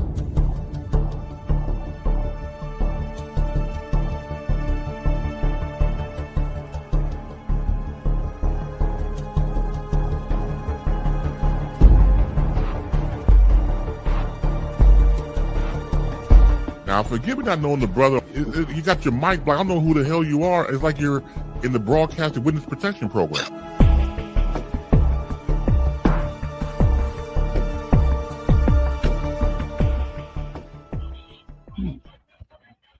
in. Just like It's that. Agent Zero. Here he is, ladies and gentlemen. The player that throws shoes, the playmaker, Darnell Solins. First of all, Yes. Shane, I put that in the chat. So that means you could have saw that. Yeah, well, I'm over here getting the schedule for the SEC. My hands are kind of full right now. No, I put that in the chat when y'all was talking WNBA with Jay Spivey. I didn't even see that, okay? Well, I saw Exactly. After I played with that, I had to educate everybody about the WNBA. All right. I remember. We got I will Playmaker here come to down talk. there, Playmaker. We got Playmaker here to talk SEC football and not throw shoes. So let's Don't get mad at me. Oh, don't worry. I get an invite to all y'all. Okay. I need to be educated on the WNBA. Yeah, I saw that. I saw that. All right. I'll be there. We're here to talk SEC football right now, and Playmaker gave me a short schedule. That's a month worth. No, he gave me two. Short schedule. He gave me 2 months worth. I'm waiting on the third month. September. I want to look at September 26th first. We're going to work backwards here. Okay. He gave me 3 games to choose from: Oklahoma at Georgia, Texas A&M at LSU, which I'm guessing that's a night game, or Texas at Tennessee. They haven't announced anything for A&M LSU time-wise. The other games listed are actually currently to be announced. It's the first trip for OU to the Hedges. It's the first trip for Texas to Tennessee. To Checkerboard Stadium. And Texas A&M has been having LSU. Mm-hmm. I have a feeling I'm going to wind up doing 2 of these. I mean, giving you storylines with the games. Say it again. You got storylines with the game. Oh, yeah. And I have a feeling I'm going to wind up doing 2 of these. One of these is going to be, I think one of these is going to be in the afternoon. And one of these is going to be. You saw that. Damian. Illinois versus Indiana. Winner gets the rights of the Bears. I actually agree with that.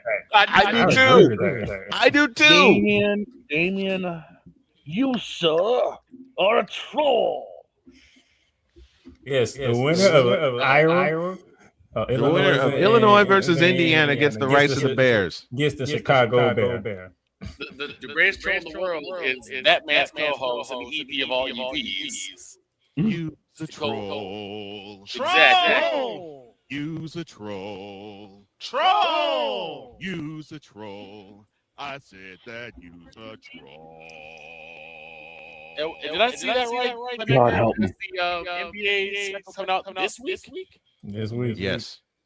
Well, again, as I said in the chat, the fiasco in Philadelphia had to be settled. That had nothing to do with Adam Silver doing his job. Okay. Looking at October 10th, I know I'm going to have both of these to do. Okay. Because the state fair is going on that week down in Texas. So Texas and Oklahoma at the Cotton Bowl. Ooh. That's a 3:30 game. I guarantee you that's 3:30. Because guess which network has the rights to the SEC or the network? Yep. Yes, it is confirmed. It is confirmed 3:30. And then Georgia and Alabama. Oh, if that's not a night game, I'm going to be pissed. At Bryant Denny Stadium. Come on, that's got to be a prime time. Huh? Well, you Texas 3:30. Yeah, OU Texas 3:30. That's a first. It is confirmed. No, it's not a first. They always have that game early. No, that's a 12. They usually right at the college game there. Yeah.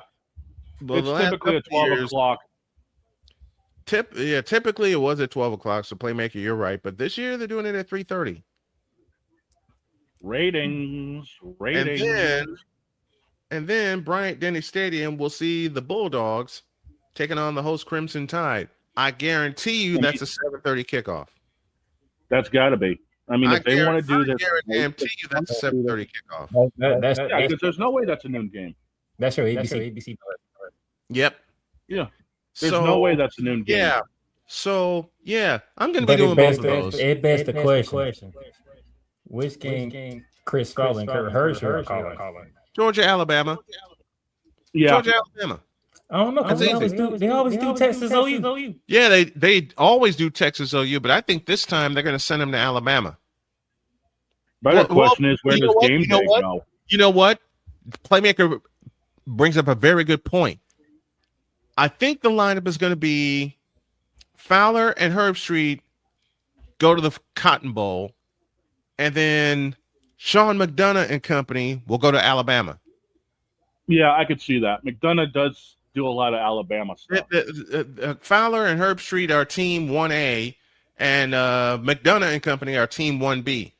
Although McDonough is the lead voice. Say it again. Is it Greg Mark? I think that's him. Because I know Joe Testo and Jesse Palmer. That's your third team. They're the third team. I think with what's going on with the Tessitore doing SmackDown again, I think it's going to be hard for them to travel him. Yeah. No, they're going to send him to Raw. So you're going to put Michael Cole back on SmackDown? Yes. Oh boy! How did Joe Tessitore? Wait a minute. How did Joe Tessitore get into the WWE anyway? Announcing their matches. They were looking for another guy who can do combat sports. They were looking for someone to replace Pat McAfee, so they figured they'd hire someone else from ESPN. That too. Is that? Hey, Joe Tessitore killing it. Hey, yes, Joe is one of my favorites. Hey, Joe Tessitore is one of my favorites. Tessitore is really good when he does boxing. So I have no issue with it whatsoever. I got no issue with Tessitore either. To the top of the schedule, and September 5th, this I guarantee is a night game. Clemson at LSU. Storyline all over the place. And it's only right that you called it. You called it last year. I did. Call it at Death Valley. And Louisiana. Yep. Both places are Death Valley. September 12th, I got to have this one. Ohio State at Texas. I did it last year in the Horseshoe to kick off the season. Why not do it again? Didn't the Buckeyes win that game too? 14-7. Oh, by the way, your ESPN announced teams, they did announce them. It's Fowler, Herb Street, and Rowe as the lead booth. Right. Team 2 is McDonough, Greg McElroy, and Katie George. 3 is Tessitore, Palmer, and Budden. And 4 is Dave Pasch's, Dusty Dvorak, and Taylor McGregor. And a shout to Dave Pasch, who Dave left Pasch the is good too. A shout to Dave Pasch, who retired from the Cardinals, but essentially told the give me this button. But essentially told the Cardinals, I'm out. Speaking of people who were retired. Yes. No. You really gonna ask me this? You really gonna ask me this? Yeah. I'll ask a question. The man went on Pat McAfee and said he's done. Well, I have a question though. When does Ramley Talk start again? This week. Oh, he got you. This week. I can't wait. First 5 games preview. Okay. Which is probably the hardest stretch of the season. Because we talked with Deb this past Friday about Mr. Donald returning. Oh yeah, we did. I was like, he's everybody stop talking about that. Just let the days go. Come on. Jeez. We all know when Aaron Donald ends up joining you guys, you're going to become unstoppable out there in the West. Hell, they already talking about us being unstoppable. Well, this is just going to freaking cement it. I mean, come on, let's be real. Miles Gator on the edge. And you got McDermott in the back. Okay, I do not want to see Playmaker anything with like Matt Stafford throwing a 35-yard bomb with a shoe. This coming from the Cowboy. Hey, at least we keep our feet on the feet. Woof. Okay. Let's see what shoes on our feet. Back to business. How dare you? My Rams have never done anything and I did. Look, back to business. Because we're already off the rails, so what the hell, right? The 19th. Test me, Victor. You're already on my schedule. The 19th says Florida State at Alabama or LSU at Mississippi. One of these is going to be an afternoon game, and one's going to be a late game. LSU Mississippi will be the late game. Yeah. Yeah, I think so too. That is Lane Kiffin going back to Mississippi. Right. I got to do that. What was the game? The other game was Florida State at Alabama. If they lose Lane Kiffin get tired, I could see the first game going 3:30 and the second game going 7:30. Yep. If that's going to be a busy if day. Lane Kiffin's team loses, does he get tarred and feathered? Yes, but the question is by who? Yes. Yes. There's your answer. Yes.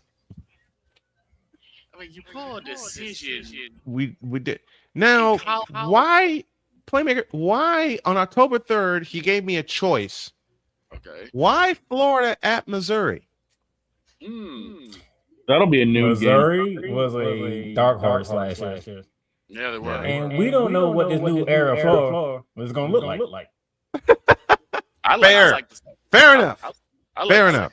See, I gave you some time to view the games, the teams, and then Auburn, Tennessee, that's a go. Tennessee, that'll be a 3:30. Well, what if Florida, Missouri's at 3:30 and Auburn, Tennessee's at night? It could be at noon. It could be. It could be. We'll see when when are the times supposed to come out? I guarantee you we'll probably end up seeing more of it as the week goes on. Some of these were already pre-announced, but the rest of it will probably be, later this week or start up next. Probably. They usually want to wait until they have the rankings and all that stuff. Right. I mean, they got the preseason rankings, and we did that. No, that's the coach's rank. That's not the preseason. Yeah. Either. I won't cuss. No, there's somebody else here that could probably do that for you. I know. October 24th. No, October 17th. Let me look at that one. He gave me 3 to choose from. One of these is going to be an afternoon game, maybe 2 of them. And I think one of the afternoon games is going to wind up being Auburn at Georgia. Longest SEC rivalry ever. I think that's the one I'm going to do. Auburn and Georgia. Call it the oldest rivalry in the South. Yep. Even though Alabama, Tennessee is very tempting. That's 3:30. That's 3:30? Yeah. That's 3:30. That is your typical third weekend of October. Mm-hmm. Yeah. So does Auburn, Georgia go at 3:30? What's the third game on that? Florida at Texas. Ooh. I could see Florida, Texas being a noon game. No, I can see it going both ways. Oh, 3:30 is definitely Alabama, Tennessee. Yeah, that'll kick off their SEC coverage that week. Yes, it will. One of the games going to be beforehand. Another game might be after. Yep. Then you got this mess. What mess? Week before Halloween, October 24th, LSU at Auburn, or Texas A&M at Alabama, or Ole Miss at Texas. I'm definitely going to put Ole Miss at Texas on the schedule. What about A&M at Bama? Depends on the time. And then to finish off October on Halloween, it's the game that I should do and I'm going to do no matter where I'm at because I plan to have my CDL. The world's largest outdoor cocktail party. Shut up. The world's largest.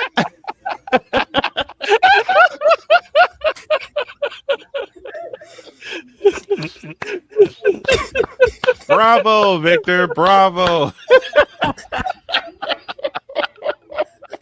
I don't have that schedule ain't come out yet.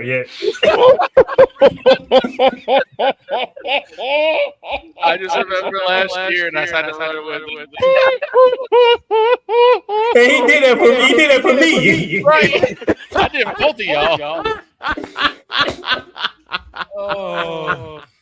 So they scheduled the NBA Cup on Halloween. They scheduled the NBA Cup on Halloween. When does the NBA Cup start? Halloween. On a Friday.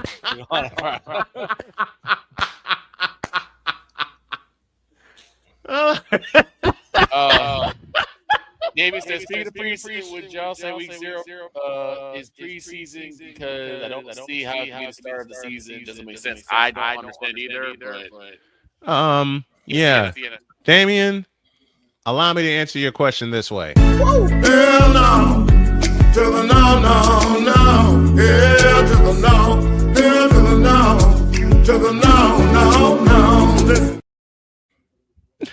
Schedule the NBA Cup on. Like the game that I'm gonna be covering, and I'm gonna have my ears to, and I just see a lot of the NBA Cup, which I'm going nowhere. Give me this button. Give me this button. You know what, Victor? I love you, but you ain't for that comment. I love you dearly. As far as the NBA Cup goes, BGS, respond, please. I ain't got no time for this bullshit. I remember what you said and how Victor just slid that in there. Yes. I was like, oh yeah, you talking Halloween. Yes. So what game are you looking at? Florida and Georgia. Atlanta. In Atlanta. It's in the world's largest cocktail party for the first time in a while is somewhere other than Jacksonville. It's in Atlanta. And yes, I gave Snowman permission to do that one. Okay. If you had time, y'all should go together. I'm just saying, if you had time. It depends. I've been wanting Playmaker to join me on a call for a while. It just depends on his schedule. I want one. Victor doesn't understand how I watch football. Me trying to be a color timer, not gonna work. Especially involving my team. Which is the Florida Gators. And he's gonna be mad at his crying crocodile boo tears. Thank you, Cole Johnson. Is just. At least y'all don't listen. This one's for Playmaker. At least y'all don't have the smiling jackass as your coach now.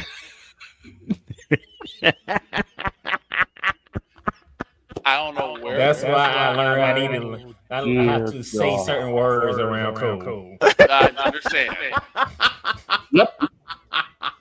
I have learned the same thing around here because next thing I know, it turns into a doggone T-shirt. That's your fault. Oh, shut up. Nobody can tell you to say that. Right. And there was one clip I remember where he had smiling jackass as his background. As a matter of fact, I don't know what made Shane say that. For me, I was frustrated. After my quarterback threw 5 interceptions at LSU. And every time they show Billy Napier, he was smiling. Playmaker, I was trying to actually say Gamecocks, and I forgot the game. I forgot Triple H. Right. Okay, you know what? Oh. I think we're going to close things out this hour this way because I kind of found something. Oh, no. And Playmaker is going to crawl below his seat because I kind of saved this. He gonna beat you with a bat. He is with a bonk stick. Yeah, he'll borrow one from Jen. He'd have to get the bonk stick from Jen. Right. No, he has a few of his own. I know this man. Hey, why are you trying to make me violent? Oh boy. Nittany Lions nipped again. I'm sorry.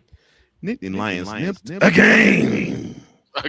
Northwestern stuns Penn State. Why me? Why me? Go ahead. I'll let you just go. So Penn State, they traveled back to Happy Valley from Pasadena when they got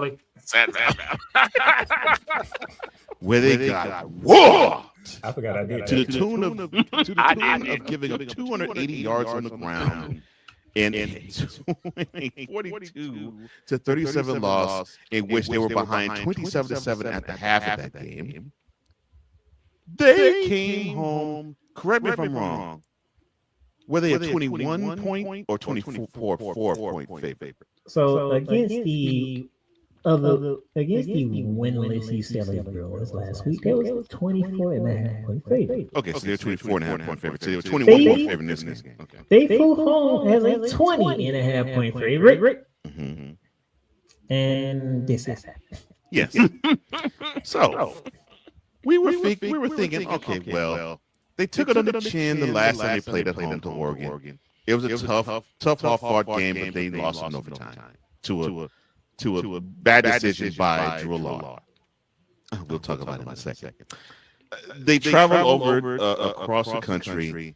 They basically have shown that they have no defensive line presence because they got ran over 280 yards in that L there.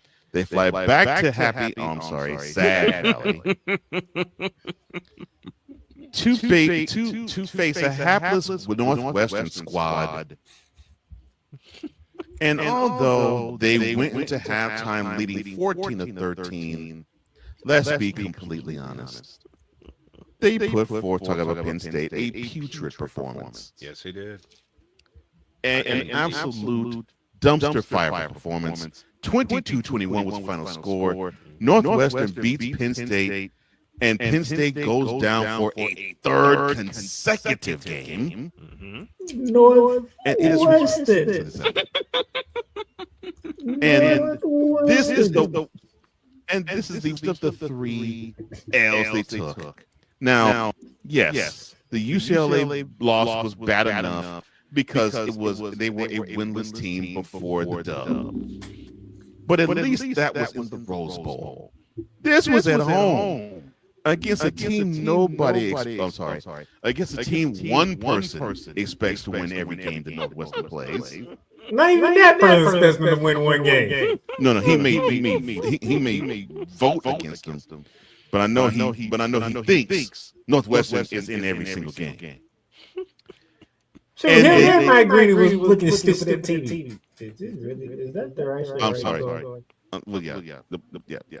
But yeah, I would think even Greeny would say, I don't think so. But the one that you're talking about, we know personally.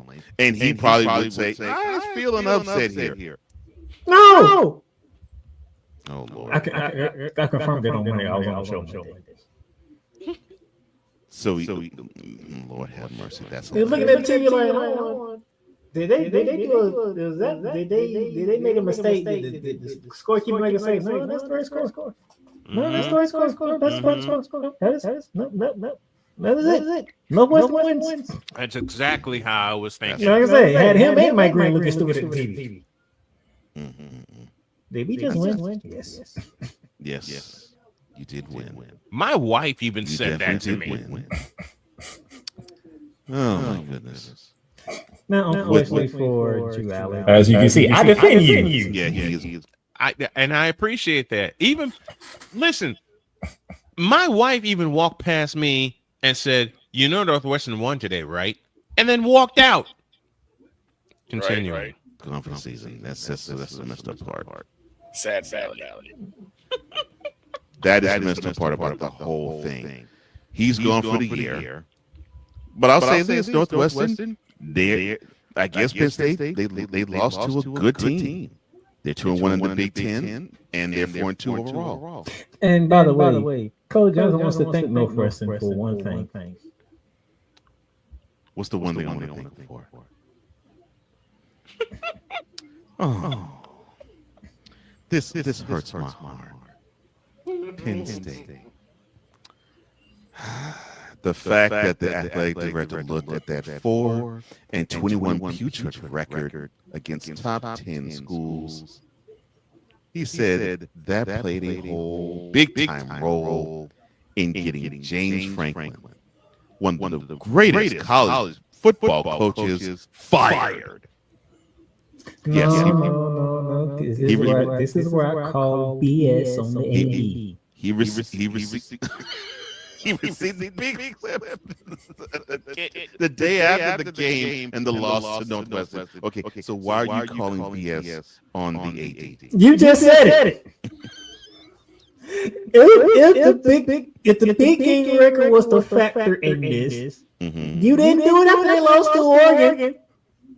No.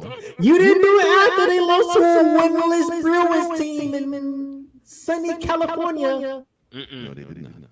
You did it after they lost to the Northwestern. Well, we got to understand. Okay. Northwestern. See, this is a school full of doctors, lawyers, engineers, and journalists. Highbrow. Well, I mean, Northwestern is considered the Ivy League school of the Big Ten. Yes.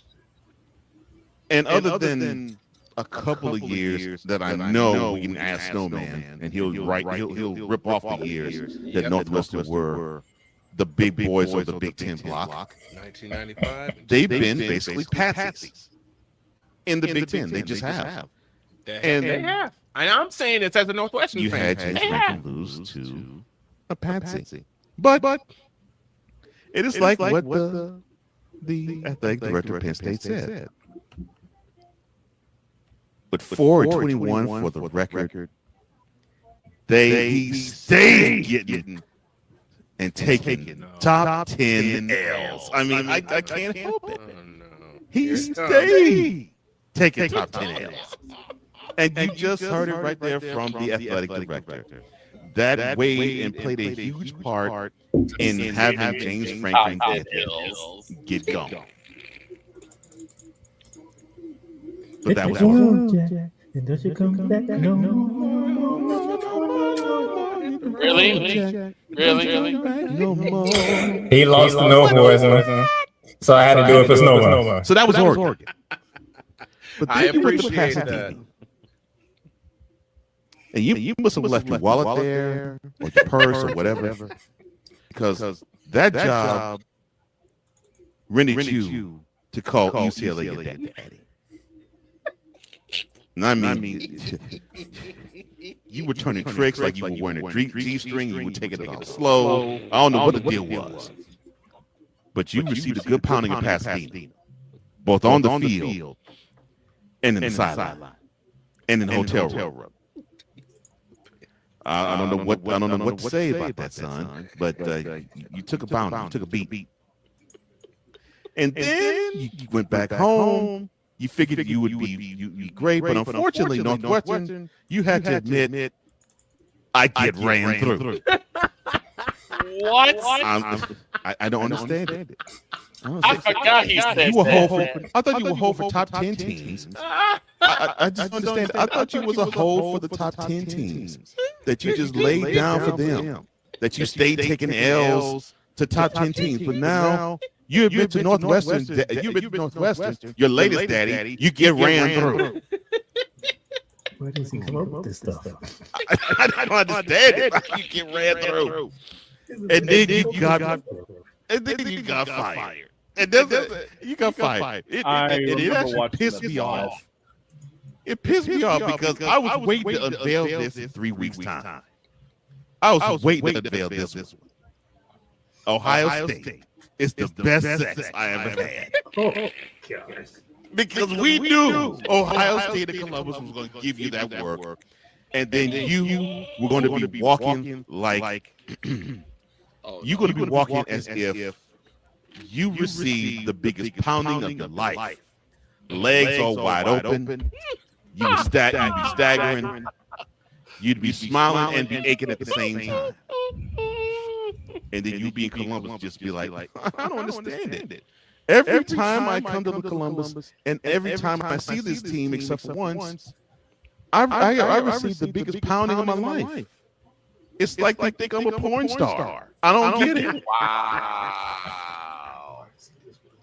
Ohio State is the best sex you've ever had. But you don't get a chance to sample from that fruit this year because you decided to play so bad everywhere else.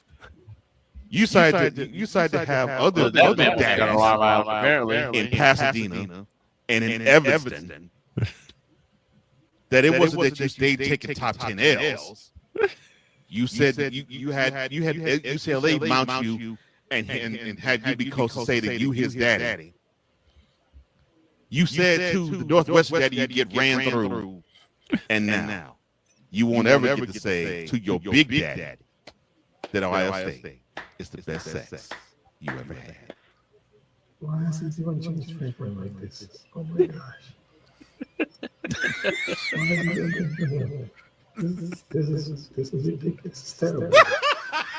What is going on? I'm guessing that's going to Alarm Island.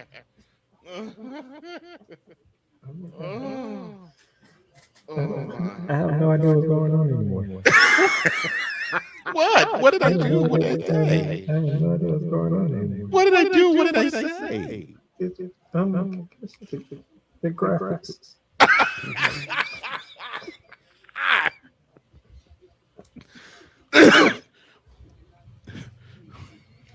But I mean, if you listen on Real Radio, you do not understand what's going on unless you come over to the YouTube channel and watch the video. Oh my gosh, this man here is out of control. Not wrong. He's out of control. Stupid. Stupid. He mentioned Northwestern. He gets ran through. I don't know. And you know what fights me even more? Now I gotta feel that snowman gonna come across this, and he gonna cut this whole segment. The prophecy has come true, sir.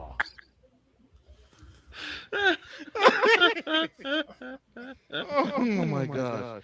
I'm getting dizzy. Oh my gosh. Oh my gosh. But he got ran through by Northwestern. Matter of fact, get a drink of water because you up next with the next one too. He got ran through by Northwestern. He called UCLA his daddy. Now he can't see the Ohio State. That's the best sex he ever had. I mean, he says it every November. I mean, that's the thing he says. That's the thing he says 3 weeks before every Thanksgiving. So he didn't get to say it no more. Come on, James. You disappointed. Well, no, you disappointed your orifice.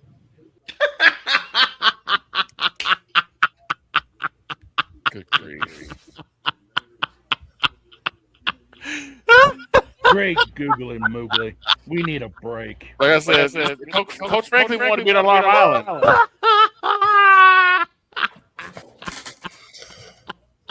That.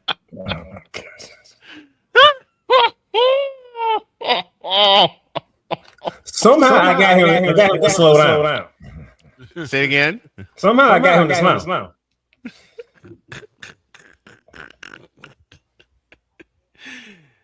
What time today, sir? Today, somewhere between 3:30 and 4. Okay. My God. Oh my gosh. Shooting Lights Out today, 3:30 or 4. It'll be live on the Snowman Multimedia Sports Network as well as our flagship station, WJKS in Indianapolis, Indiana. Playmaker, we love you. Thank you so much for coming aboard and go kick ass with Shooting Lights Out today. Thank you.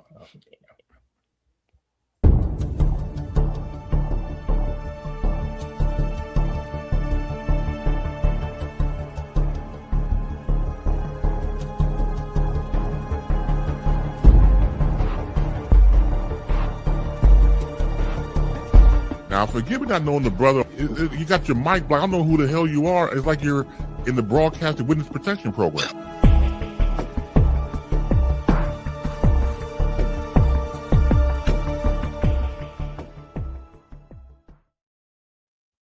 Will, you a break and an ID and an Empress. And I'm getting a drink.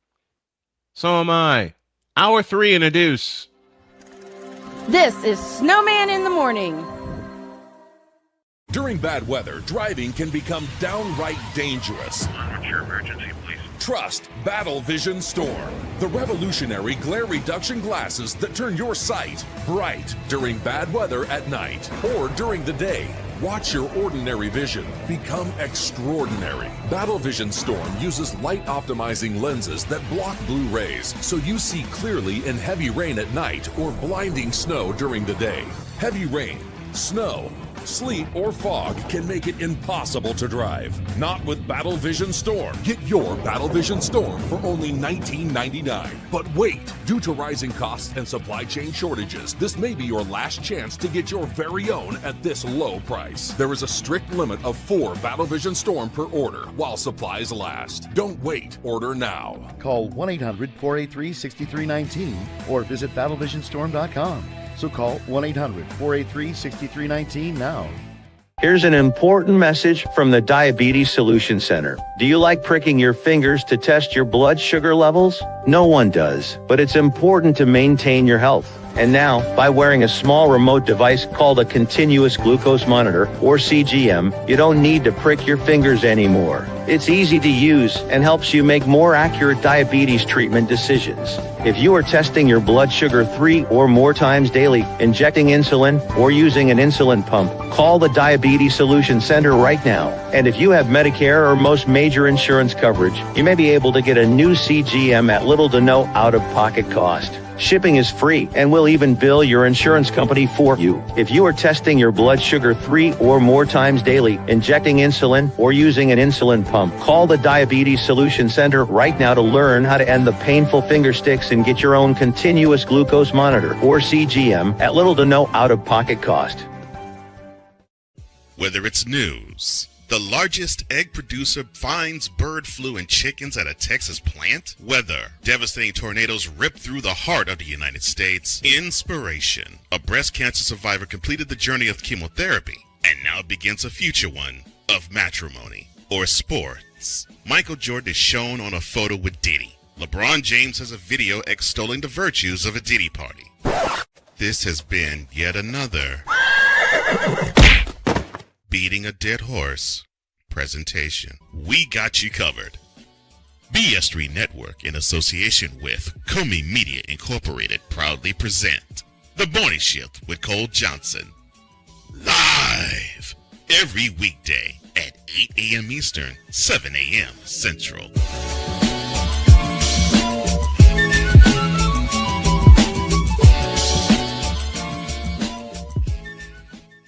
Because we take this job so serious. And Father O'Shaughnessy need to go to hell. That's what he needs.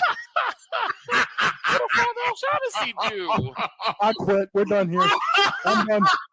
We're out of here. What in the all types of blue hell? This is Snowman in the Morning. To this day, I keep telling people, let me know when I'm already in a sports hell.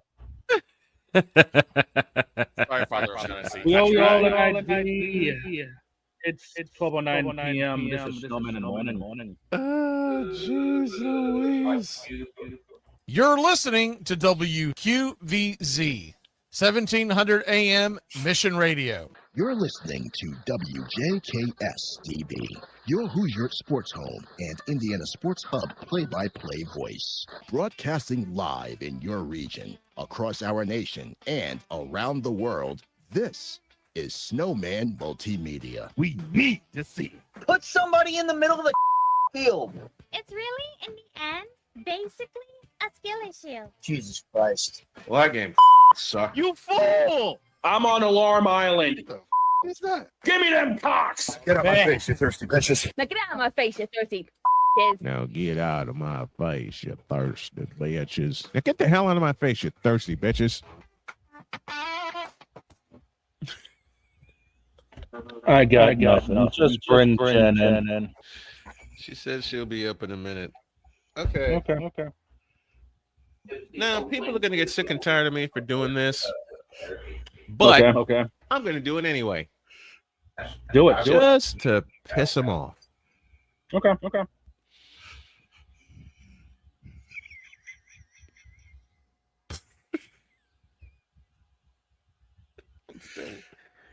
I didn't have to cut that whole segment out. Playmaker did it for me. Put somebody on the play field. Yes, absolutely. It's not hard. I could use that for so many other sound bites, but I'm not going to. Yes. According to Damien, that's apparently what it's like at a Diddy party. Oh, yeah. Mr. Franklin. James Franklin. Yeah. That's it. He wants to be on Alarm Island. I'd reject that.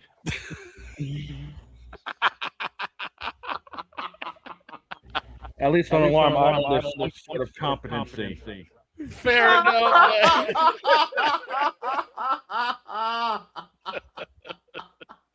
Fair enough.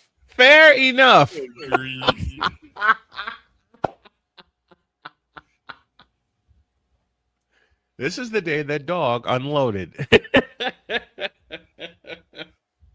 I mean, I am on Alarm Island apparently, so it makes sense. I redesigned that T-shirt. I haven't even seen it. No, I threw the first design away. I threw it away. What's the new one? Your face is on it. Crap. No. And Lord. I can't believe I just said that out loud too. I got a shirt designed for Victor too. Oh God. I'll give you a hint. The NBA Cup. I'm surprised you didn't do one for the Fry Eagles Fry with a Dallas Flying. That's next. Shut up. Shut up. I might do one for Father O'Shaughnessy. Oh, what are you talking about, my child? He's like, I'm already in hell. I'm in Boston. I'm already in hell. I'm in hell. What's fun?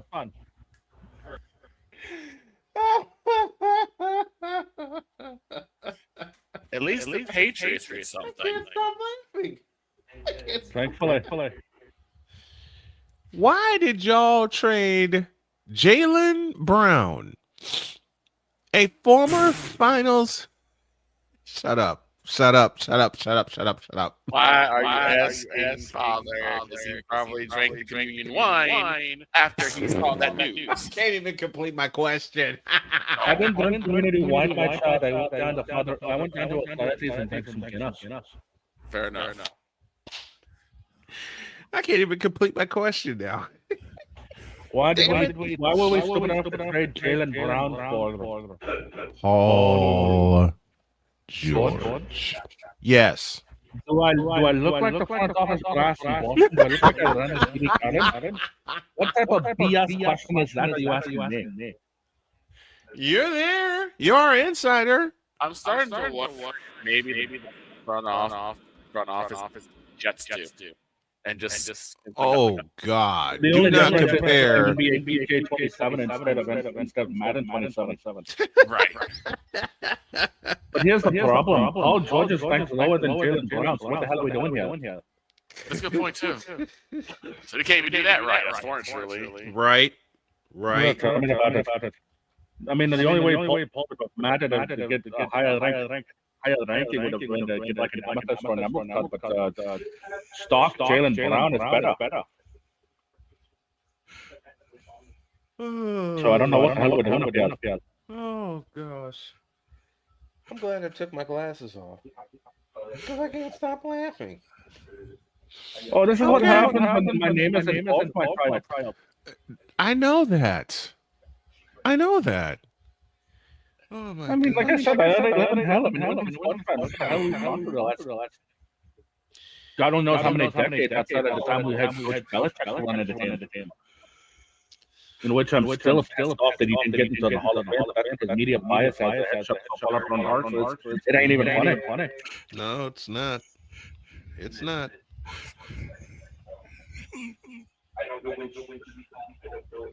Are you okay over there? Yes. Because you can't stop laughing either. I can't believe that I just recently caught you and Playmaker at the same time. At the same time, yes. Yeah, you got both of us. You were playing up. I planned to say Florida and Georgia and Atlanta. But you said Halloween, and the first thing I that popped in my mind was last year, the NBA Cup started on Halloween. On Halloween, yes. And you perfectly, as soon as I said the NBA Cup, you're like, shut up. Because I heard it. Most times when you slip a fast one by me, I don't hear it until minutes later. This time I heard it just when you did it, and I left. I did leave that opening money, let's be honest. Right.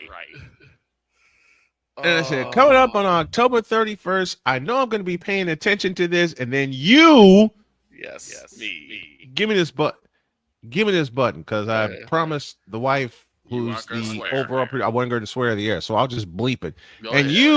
You said the NBA Cup in perfect rhythm before I can spit out Florida, before I can begin to spit out Florida and Georgia, which I eventually did. You slipped that one in. Right. Damn it. Hey, that's right there with dogs. This session is brought to you by Taika Furniture Company. Duck.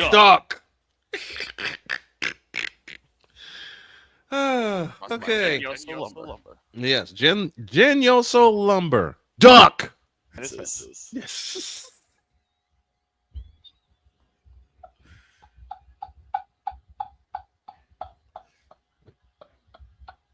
Someone tell me she's fuming backstage. I'm gonna pop you right in the mouth. I'm gonna pop you right. Let me say it right, because both of us spent some time south. I'm gonna pop you right in the mouth. Yes. Not mouth. Mouth. MOUF. Mouth. Oh heavens! Good God. So the beginning of hour 3 has been totally off the rails. Yes. Did the father get drunk and get us again? Yes. Okay. I'm still here on my child. I'm just dealing with everything else. Okay. This is why he's drinking Guinness by the pint. By the pint. You're not wrong, Tyler. By the pint. Forget what's happening in Boston. Just in general, by the pint. The Red Sox are doing well, though. Yeah, they are. Yeah, they are. But we still have a lot of baseball left to play. Oh gosh, I still have a third Snowman's Take to do. The Empress is standing by. So to catch my breath, we're going to take a quick break. Okay. And the Empress will join me. And I'm going to use a lot of bleeps on my next take. Oh, no. Back in the deuce. This is Snowman in the Morning. The original Think Drink is back. Level up with proven ingredients formulated to crush your competition. No gimmicks, no jitters, no messing around. Just high potency results that keep you moving day or night. There's a new nerd in town, and we came to play.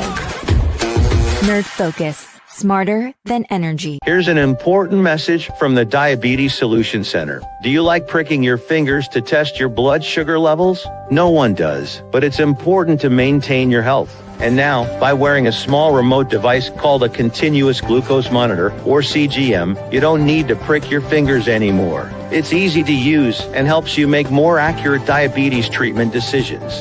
If you are testing your blood sugar 3 or more times daily, injecting insulin, or using an insulin pump, call the Diabetes Solution Center right now. And if you have Medicare or most major insurance coverage, you may be able to get a new CGM at little to no out-of-pocket cost. Shipping is free, and we'll even bill your insurance company for you. If you are testing your blood sugar 3 or more times daily, injecting insulin, or using an insulin pump, call the Diabetes Solution Center right now to learn how to end the painful finger sticks and get your own continuous glucose monitor, or CGM, at little to no out-of-pocket cost.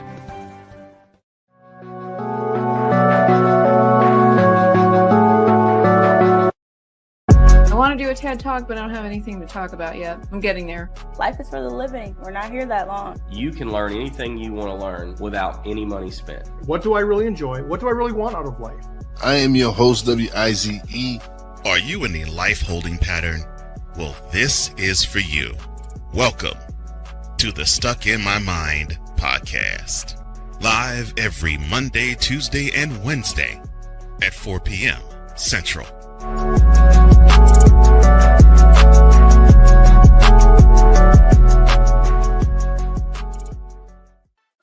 Drew Willingham.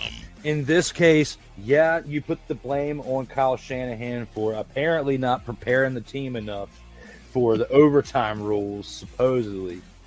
Cole Johnson. Peyton was considered the winner, and he was the darling of all darlings for Gerald. With a special appearance by Tyrone Alizé McDummy. Ain't nobody calling me. Text delete, delete, delete, delete, delete, delete. Join these two football enthusiasts as they give you total football talk. Live every Monday at 4 p.m. Eastern, 3 p.m. Central on the Sertoba Media and the Comey Media YouTube channels.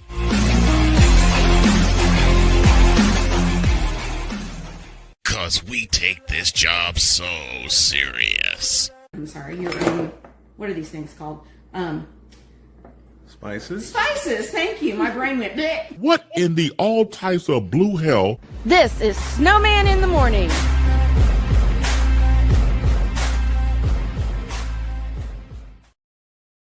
Okay. LeBron season coming up. A fiasco in Philly. Okay. If this is true, if what Damien said is true, I don't know what Kirk Cousins is doing. He's being Kirk Cousins. Do you want your chain snatched before season starts? He's being Coming up this week, Wednesday, live during the show, we will introduce you to Chicago State football's new head coach in Rocky Hill. Then later this week, we'll have Matt Taylor aboard with us to talk the Indianapolis Colts, and he'll be with us for a third season. Speaking of being with us, so is this young lady.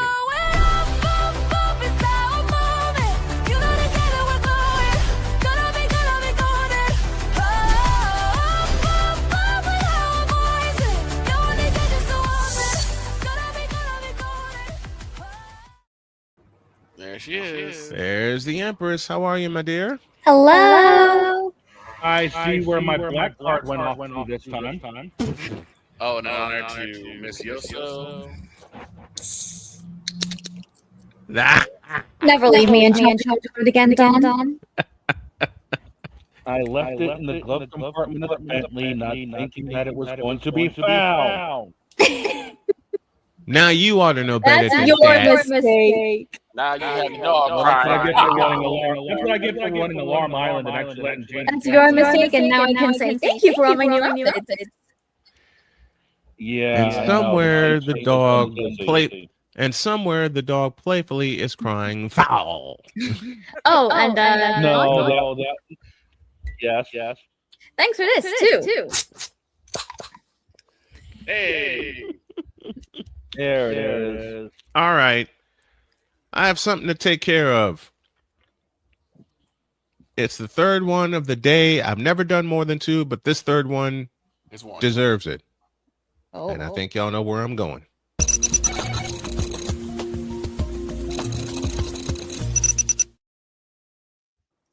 Now, the Empress has never heard me go off on the WNBA before. Not like I'm about to.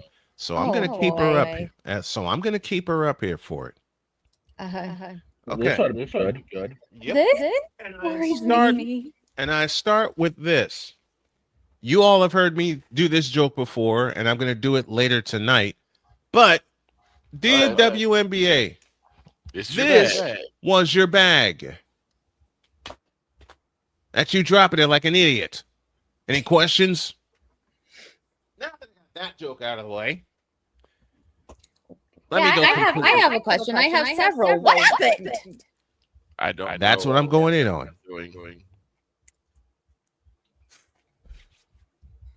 No, wait. How did Pat Morita do it? Yep. Get the baseball bat. He's looking to go yard. Oh boy. Dear Kathy Engelbert, you're stupid. Oh God. You're dumb. You're an idiot. You are foul. You are crazy. You are blind as a bat. And more importantly, you should have been told. Whoop, I did it wrong. Oops. More importantly, you should have been told. You're fired. A long time ago. Because did you see, if for those who pay attention to facial expressions, did you see the facial expression on her face the day Caitlin Clark was announced as the #1 pick? Huh? She didn't like that. She didn't like that at all. And you can see it building since then. Why? Because even though Asia Wilson is the best player in the league, who's the most popular player? That's right, Caitlin Clark. Caitlin Clark has brought this league to heights it hasn't seen in 30 years. David Blade, good morning, my friend, or good afternoon. How are you? 30 years. When it comes to Kathy Engelbert, you can see the disdain in her eyes. Yep. The lack of a smile. Mm-hmm. You see it all, okay? You see it all. You see it all. And now it has not only pissed me off, but it's made me laugh at how inept, that's the only word I can come up with, how inept this commissioner is, not realizing you have the player that you have needed for 30 years. A shout to everyone that has come before Caitlin Clark, okay? I've been a WNBA fan since its inception in 1997. Rebecca Lobo, Teresa Witherspoon, Cynthia Cooper, Cheryl Swoops, all of them. Love them all. Lisa Leslie, Candace Bleepin Parker. And yet, it takes this one pick to finally show Kathy Engelbert's true colors. It takes this kind of season in which Stephanie White needs to be fired, and I'll do that one on Patreon. So y'all sign up for Patreon because I got a couple of fiery takes I'm going to put there. And that's going to be uncensored. You better believe it is. But it takes Caitlin Clark to expose the fraud that Kathy Engelbert is. And it is not only that, well, she's not the only reason. I have always said for 30 years, if I cannot call the game objectively, though I am rooting for the team that I'm calling the game for, i.e. Indiana Fever, i.e. Indianapolis Colts, i.e. Indiana Hoosiers, i.e. San Francisco 49ers, if I can't call it objectively by calling out what's going on both sides of the ball, I walk away. And the game that did it for me was the first time they went to Portland. Oh, yeah. They get out to an 8-2 lead, and they yank Caitlin Clark and company.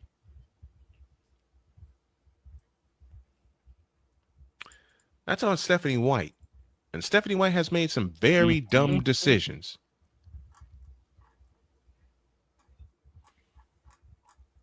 But Damian Hernandez is going to get really pissed at me when I say CeCe and Sophie, not only this year, but last year, even when CC didn't play, was getting unfair treatment.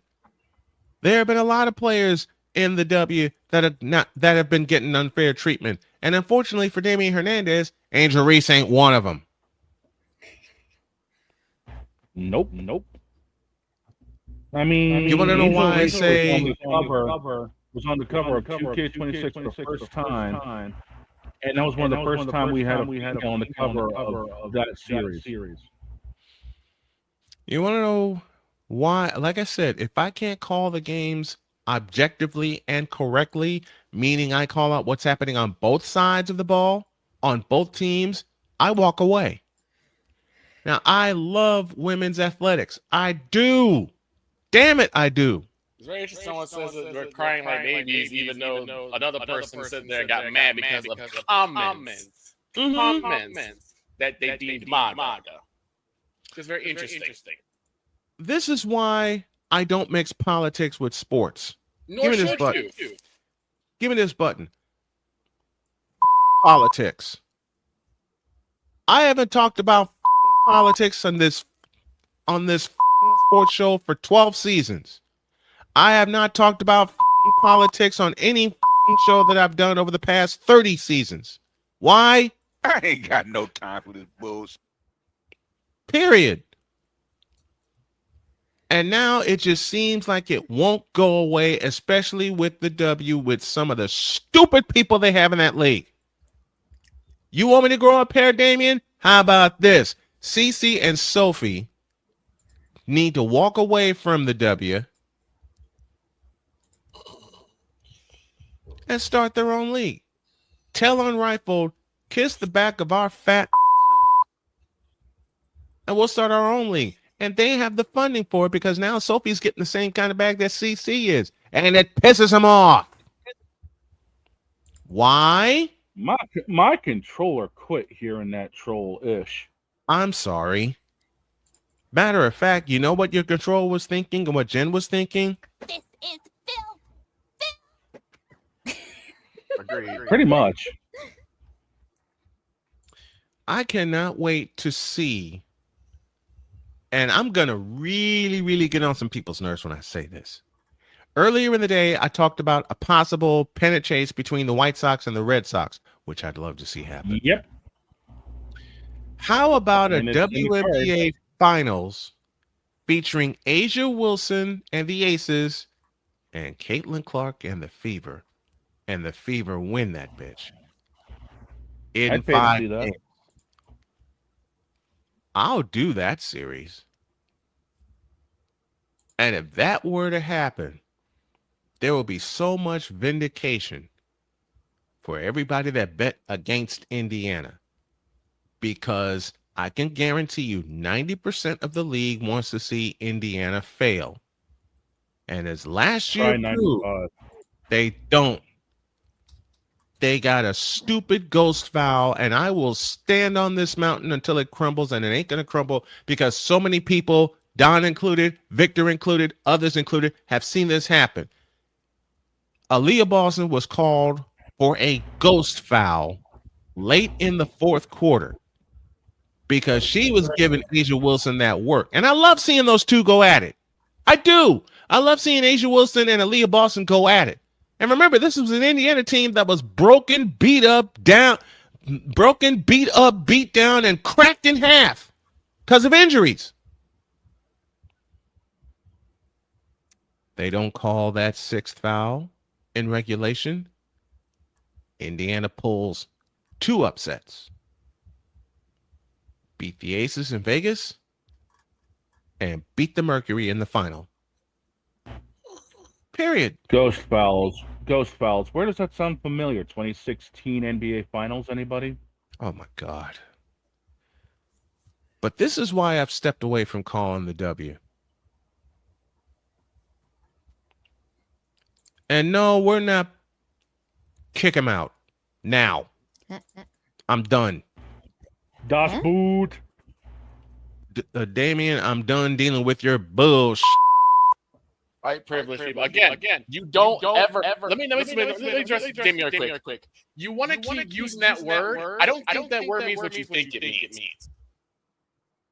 At what point would you say that anything that they have received is white privilege?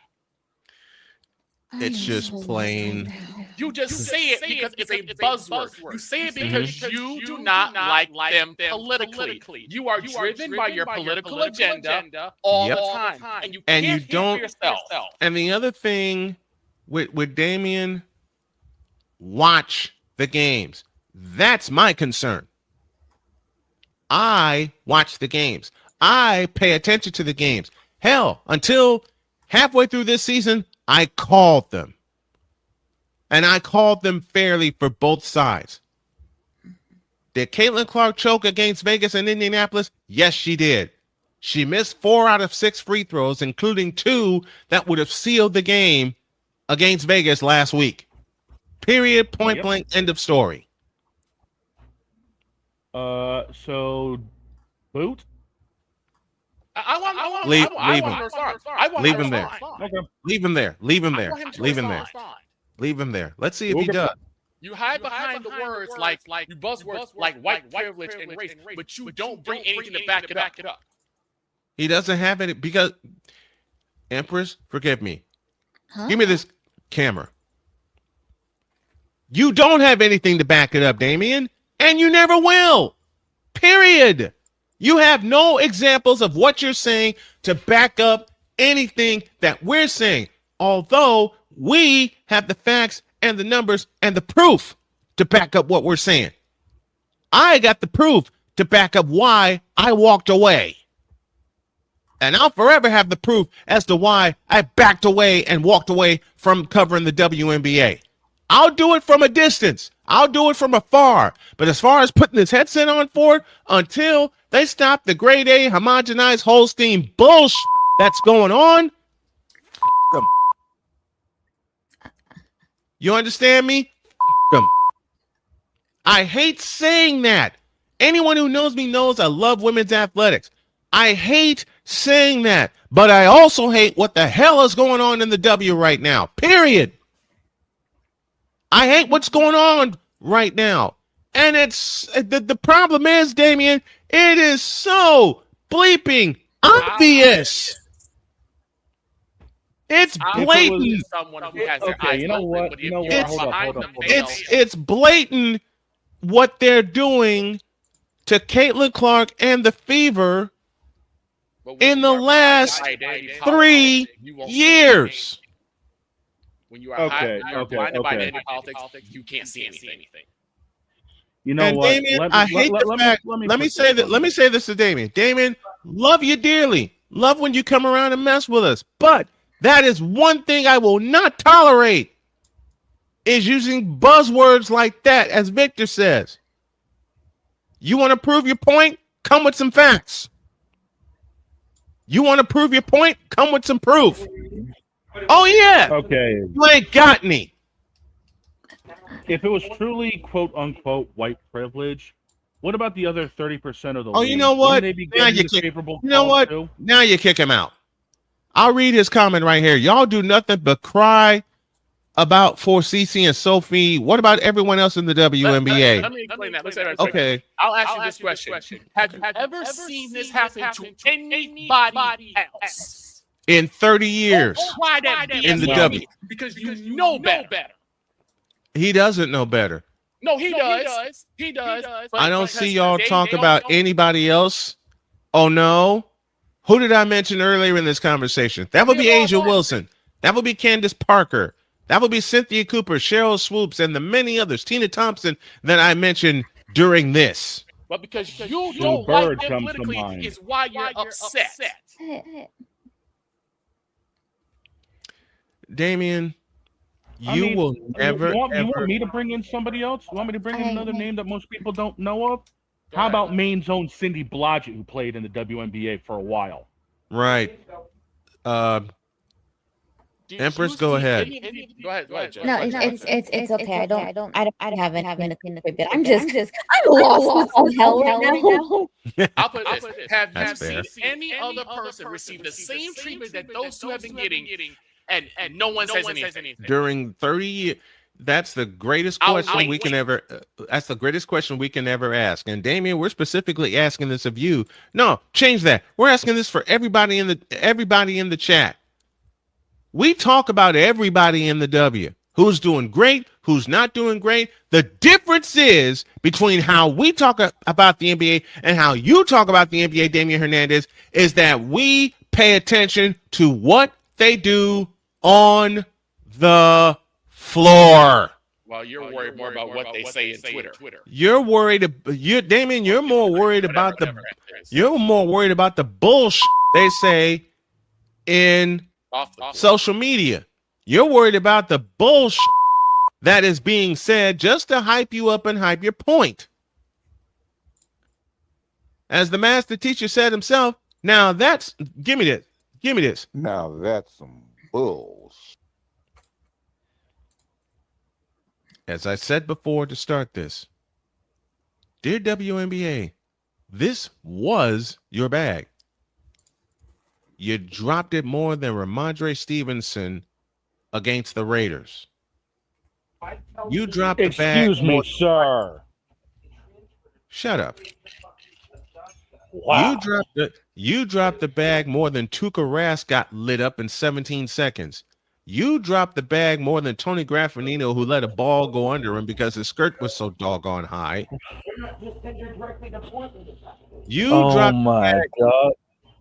You dropped the bag worse than Bill Buckner in the '86 World Series.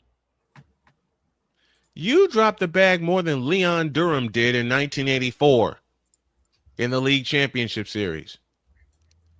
You dropped the bag more than the Buffalo Bills this past postseason against the Denver Broncos. Dropped it more than Alex Gonzalez after the Bartman situation. Thank you. That's a great one. And you know what, Damien? This is for you. Help me. You dropped the bag more than DJ Moore did in 3 seasons with the Bears. You dropped the bag more than Gun Run. Ouch. I didn't do it this time.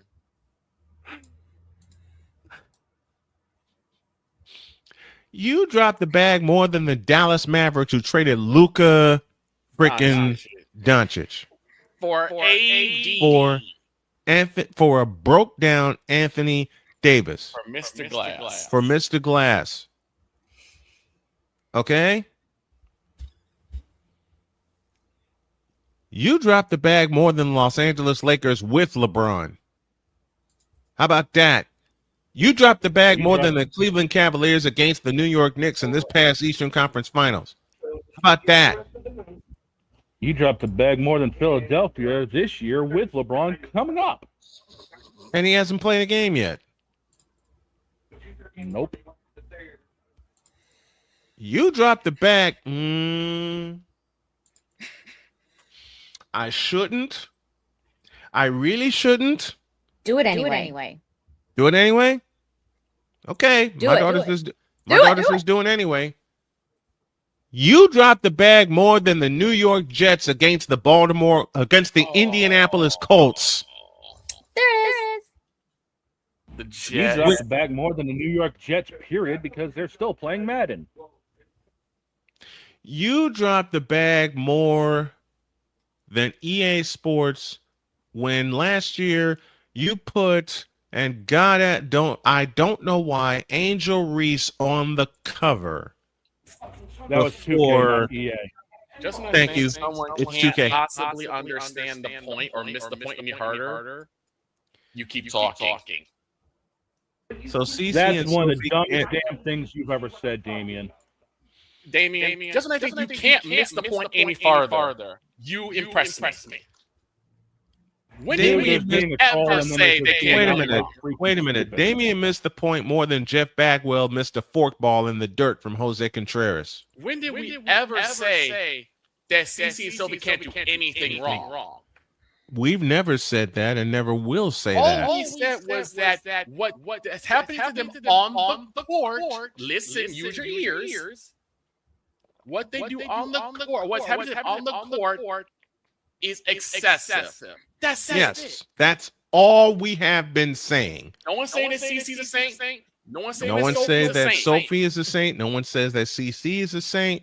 There could be 120 things that you do that I would emphatically disagree with. Yes, there'll be But 100 the fact of things. the matter is this: the on-court treatment that those two get is vastly different than anybody else.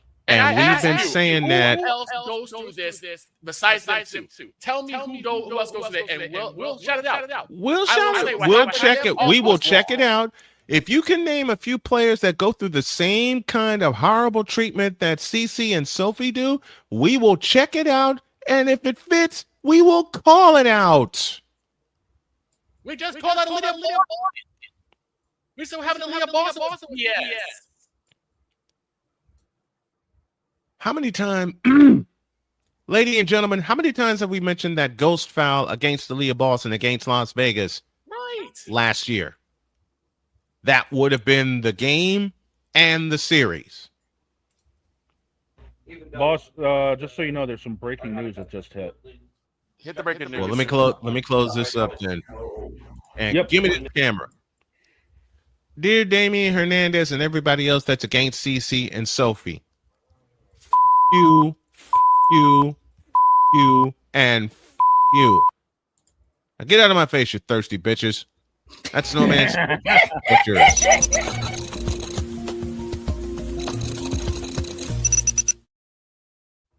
Thirsty. Anyway. And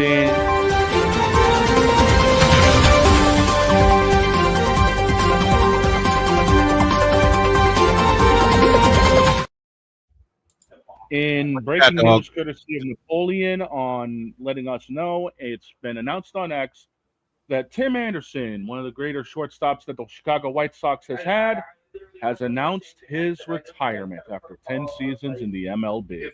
Wow. Tim Anderson, who hit a home run into the corn in 2021. And he said, I'm looking to hit one in the corn first pitch. In the corn.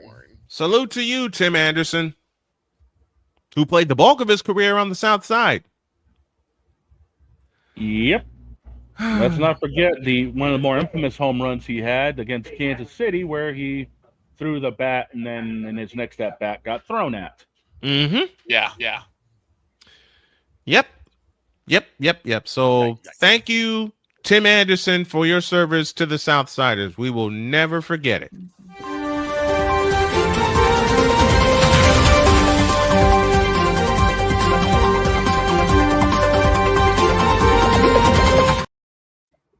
And also, Matty Barnes, former Red Sox reliever and World Series champion, has also announced his retirement after 11 seasons in the league. When did he win it? Was it 18?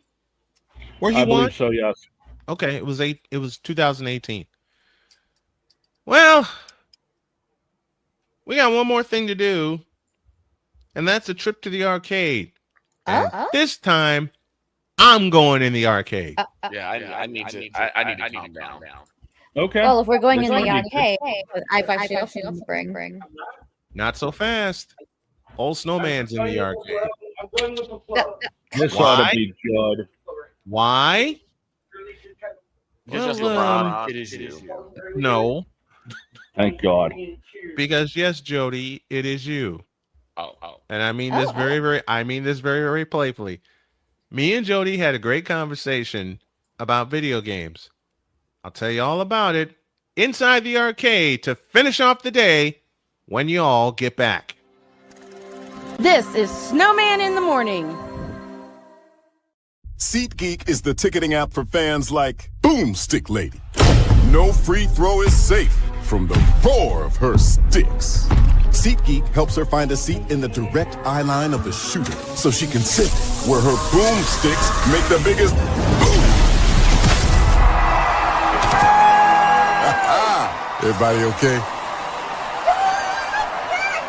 SeatGeek handles the tickets to sports, concerts, and more, so fans can fan. During bad weather, driving can become downright dangerous. Your emergency, please. You know what? Damien just said something very, very true. And we need to close with that instead. On Sunday, a legendary NBA player and coach passed away. His name is Don Nelson. He was 86 when he passed away. When I tell you Don Nelson had impact everywhere and at every level, that's an understatement. Don Nelson, who hit the shot that bounced off the backboard and in the hoop in 1969 to give the Boston Celtics the world championship in the Forum. Don Nelson, who coached the Milwaukee Bucks for a while and then coached the Dallas Mavericks. And then the We Believe team of the Golden State Warriors. 2007 was when that happened. Man, first time I saw Don Nelson, he was a coach for the Milwaukee Bucks. Sidney Moncrief, Paul Pressey, those guys.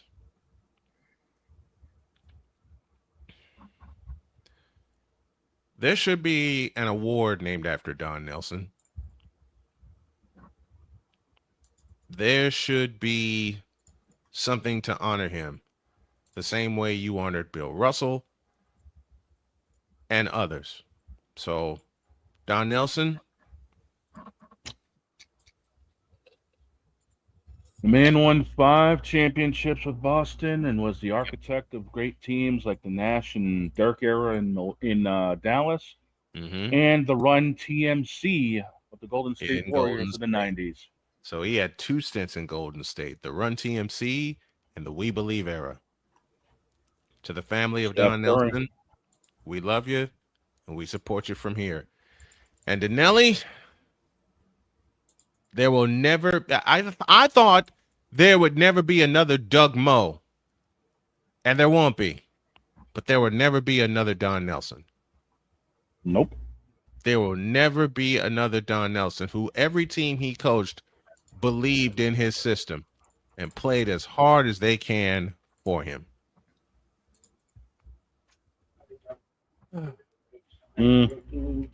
On that note, let's finish in the arcade. And this time, I'm running the arcade.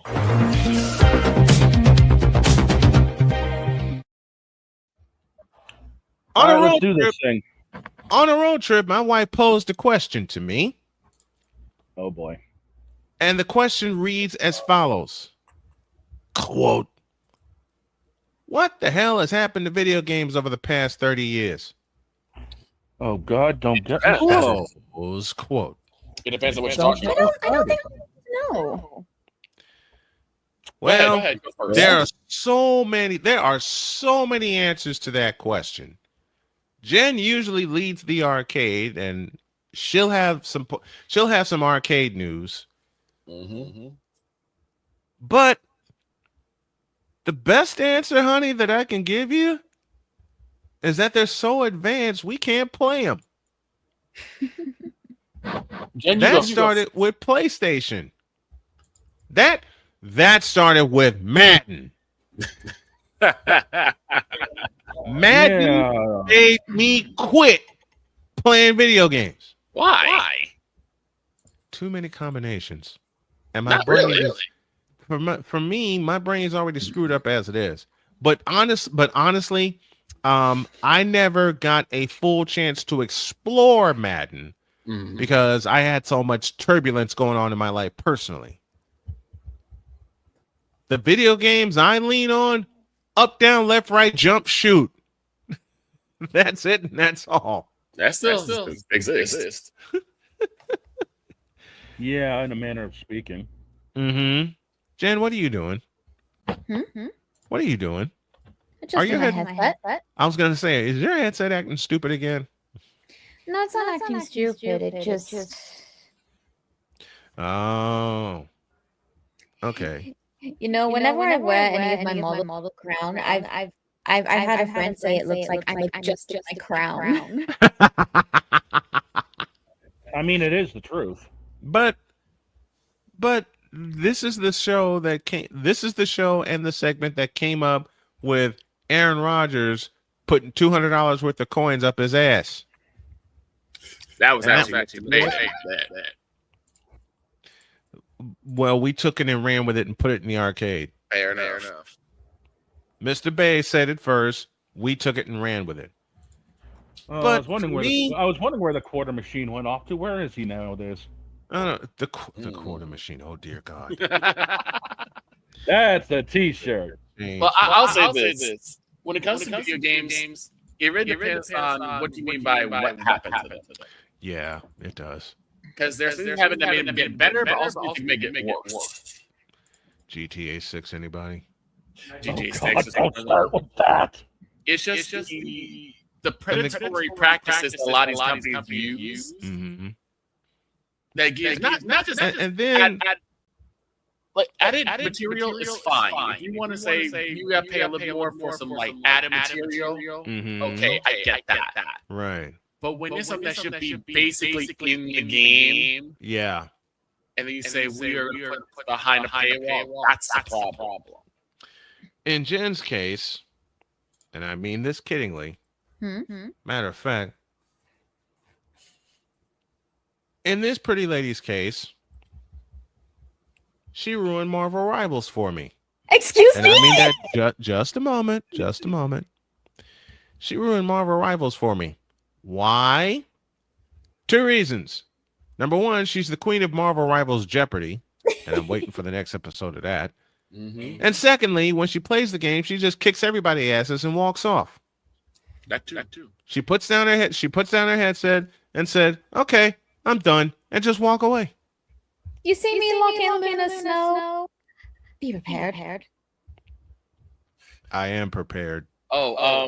Jen. Yeah. I was looking at some Marvel Rivals. Uh-oh. Pardon?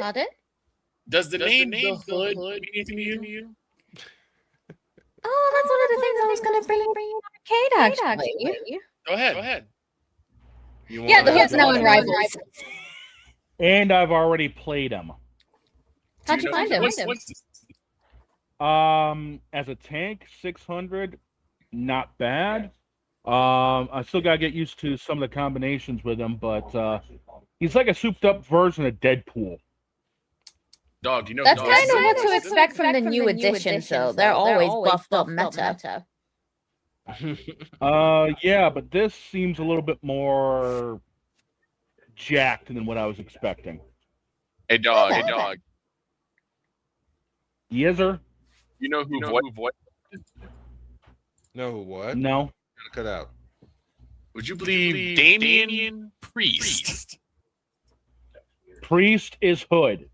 Priest is Hood. Yes, Damian Priest voices the Hood. That's it. I'm out. I quit. I quit too. We're done.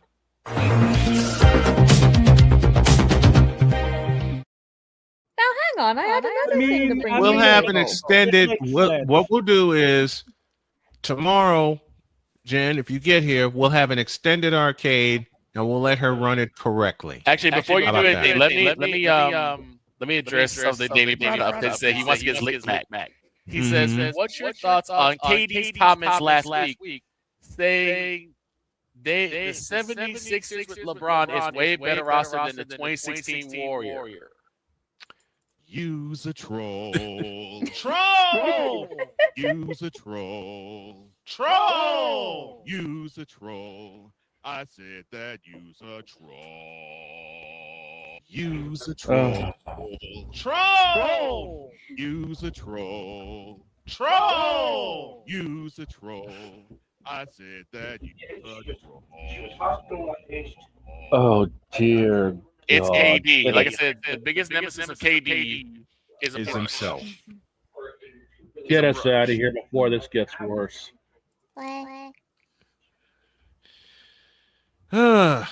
Adios, y'all.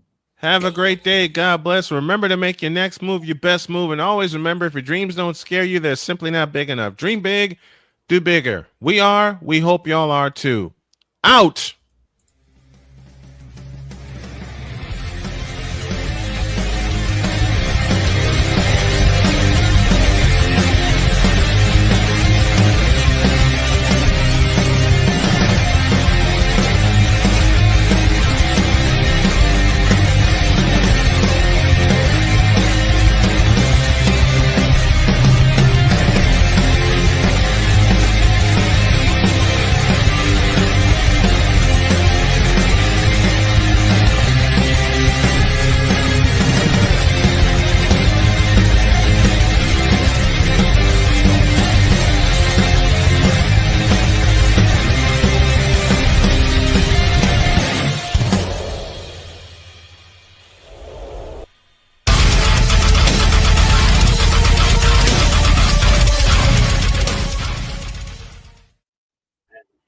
bring back a little Monday Night Baseball with the Red Sox and the Blue Jays from the Sky Dome. That's at 7:07 Eastern Time tonight.